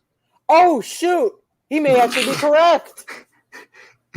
Hey, Ben, can I just name off all the college coaches that are better than John Heisman?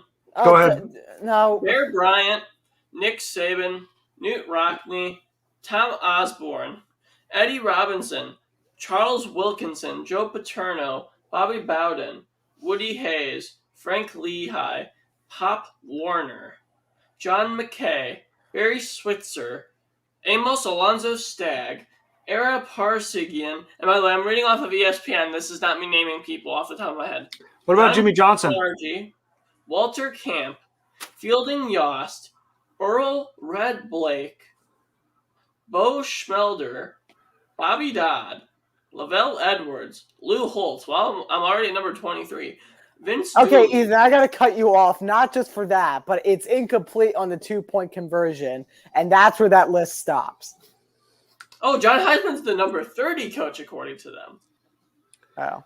And for the first time all game, the Baltimore Ravens have taken the lead. If they scored the 2-point conversion, Pulse would have been dead on.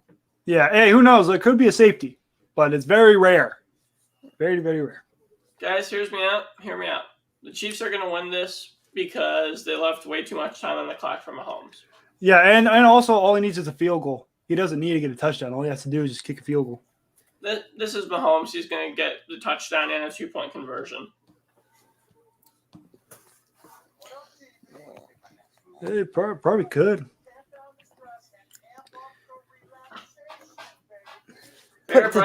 See, Jimmy Jones agrees with me. Thank you. And you know what? I'm personally going to go Nick Saban just because I've watched him and I've actually been able to see what he's done over my lifetime.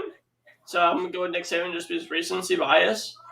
But if you could find me someone who's 50, 60 years old, then yeah, I'd love to hear what they'd have to say. Yeah, I would.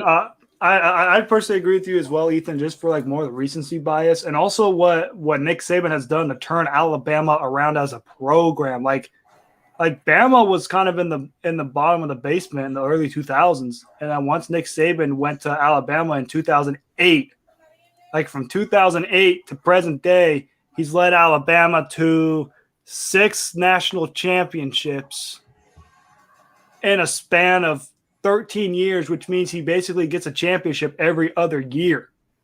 I mean, we've never seen that kind of success sustained for that long period of time. Like we've seen short stretches like USC in the early 2000s, Matt Leinart, Reggie Bush, when they had that 2-year stretch of championship contenders. We've seen Texas when they had Mac Brown in the early 2000s when they went from Vince Young to Colt McCoy. We've also seen, the success of Urban Meyer, whether he was in Utah or Florida or Ohio State. But we haven't seen a sustained success of over almost 15 plus years like Nick Saban has had. Hey, Ben, I have a question. Yes. So if I were to look at all of the commits for Pennsylvania, UPenn, why is it that I see that you guys have signed 0 people in the class of 2022? Obviously, because they don't record it. Yeah, I know. Although you guys did have a very solid guy commit to you a couple of years ago, Shiloh Means. Mm-hmm. I was about to say for a second, Ethan, I was going to be another roast. So I was like, Ethan, don't do Ben like this. He's already been through a lot. That's all right. It's just most of the guys that they got that were good ended up transferring to better schools. Well, that's because of the stupid Ivy League rule where you can't play 5 years.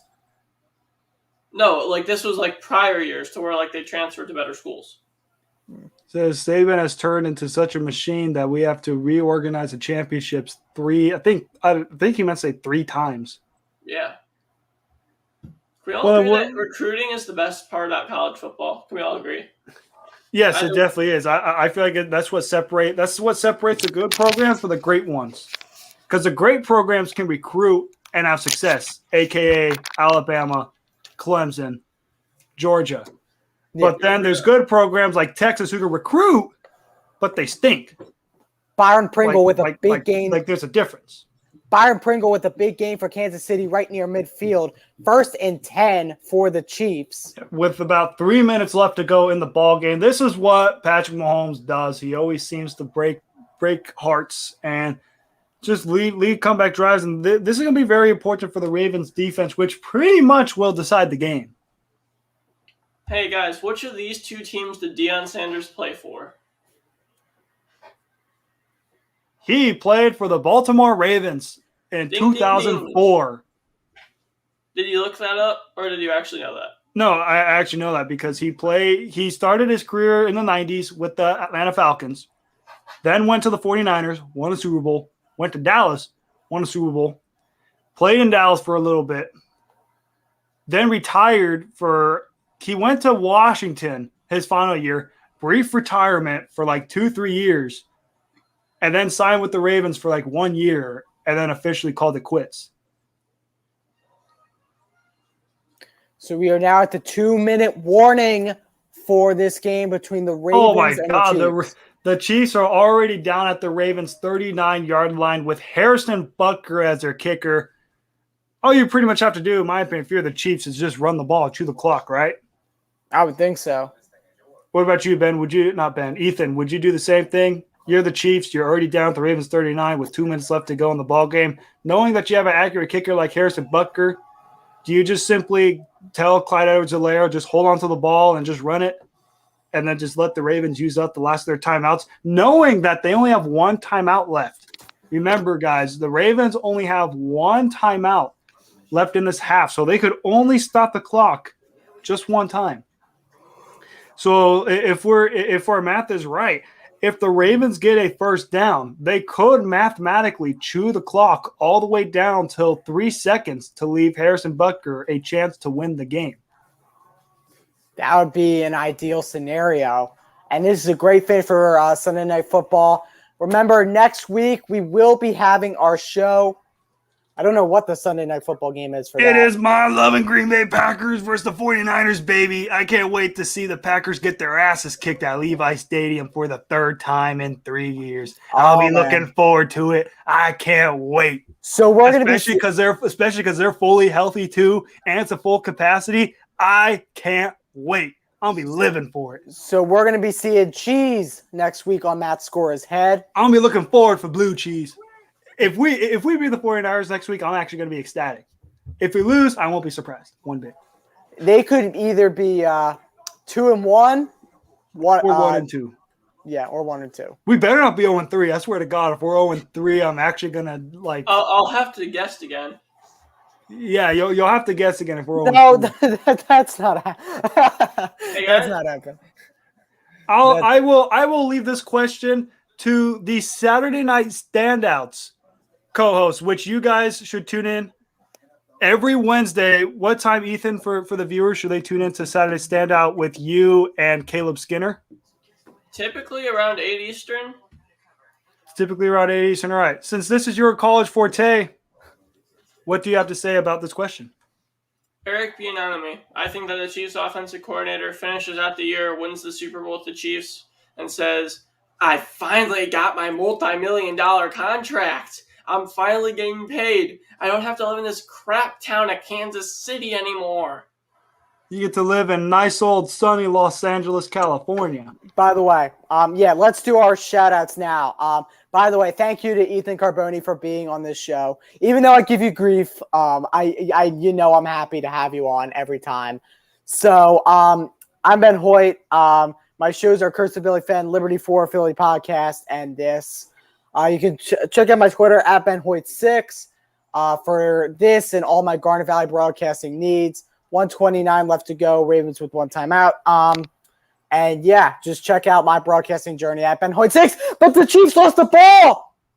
The Chiefs lost the ball, and the Ravens have it. No. That's the ball game. Oh my God. The Chiefs have 3 timeouts. That's true, but that is a big blunder. Oh no. Hey guys, sticking on the theme of college really quickly. You guys know how Deion Sanders is the coach at Jackson State, correct? Correct. So I would like you guys to guess. This is a small little FCS school in Mississippi.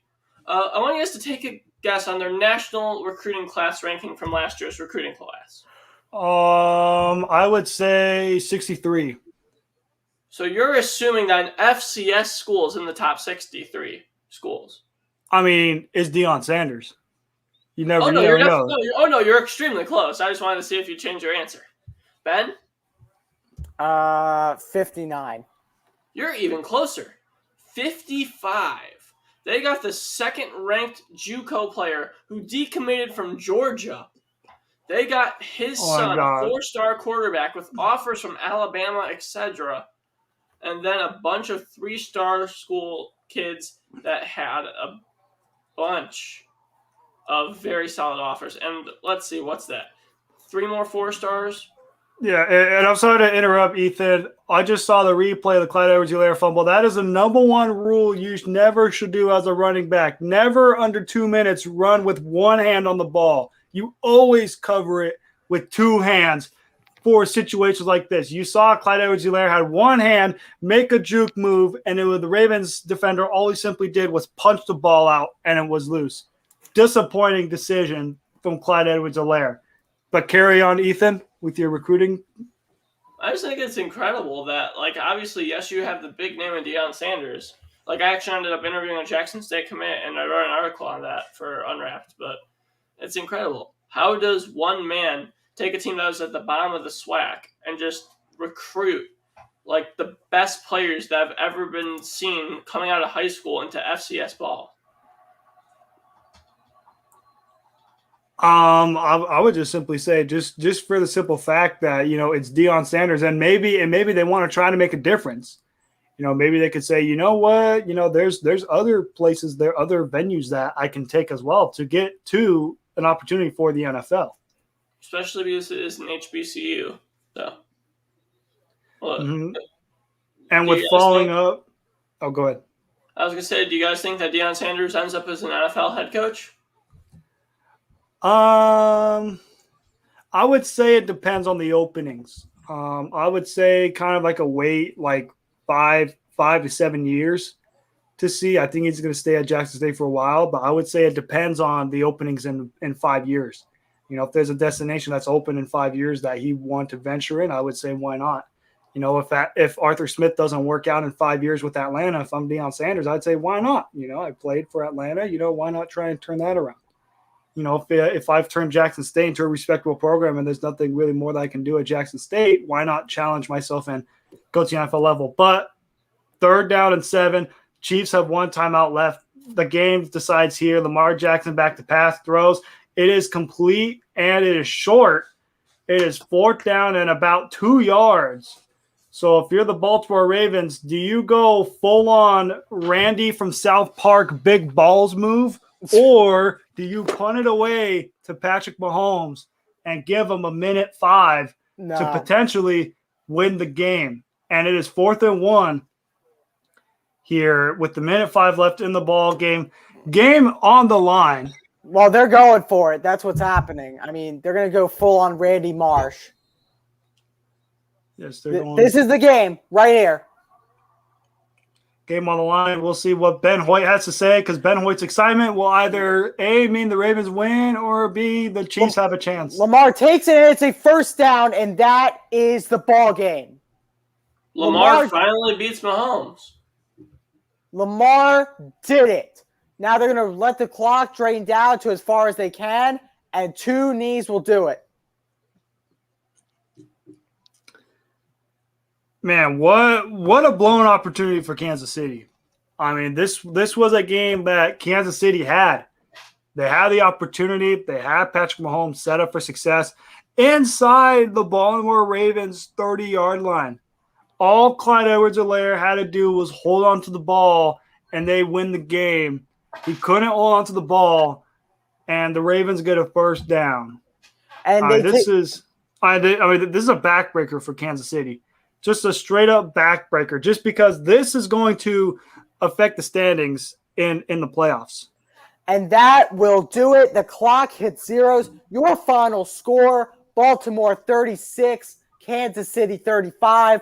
By the way, congratulations to Pulse Cannon 24, also known as my friend, for projecting the closest score of Ravens 38, Kansas City 35.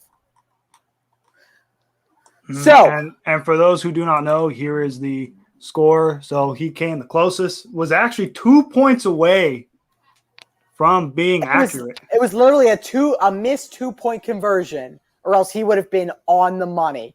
And that fumble was the one that caused it. We're going to do our sponsors, and then we're going to head out. So MyBookie.ag, code USM100 for 100% sign-up bonus from MyBookie, the best gambling site out there. rxhemp.com/USM for 10% off your order. And teespring.com/unwrapped for your unwrapped shop. That will do it for Hoyt and Wise Cheese. Ethan Carboni is at the bottom. He is the host of NFL Deep Dive, Saturday Standouts, and the notorious, and I mean notorious, Creating Madness, which I used to be a host on. So that's all jokes and fun. Matt Scora, and I'm Ben Hoyt saying so long. Good night, everybody. We'll see you next Sunday night. Green Bay Packers, San Francisco 49ers. Definitely will. My Twitter is down. My Twitter handle is at Matt_Scura. Also on my Instagram at Matt_Scura20. Check out the link tree in each of my bios where it has my sports podcast that I do. Me and my great friend Caleb Conant do called MCS Real Sports Podcast. We talk all things NBA, NFL related, you name it. It's available everywhere. Spotify, Apple Podcasts, Anchor, iHeartRadio, you name it. It is there. Also, check out the newest edition. This is our second ever episode of Primetime with Hoyt and Wise Cheese. You can check it out on the Unwrapped Sports Network YouTube channel that you just saw. It was our first ever edition of doing it. You know, we hope this continues, and I believe it will. You know, we had a lot of great success in this episode. As always, Ben, it was a pleasure doing this with you. And Ethan, we appreciate you being a guest on here and laying some of your valuable points. Like Ben mentioned, this is Ben Hoyt, me, Matt Scura, and our special guest, Ethan Carboni. We are signing off on this fantastic Sunday of football.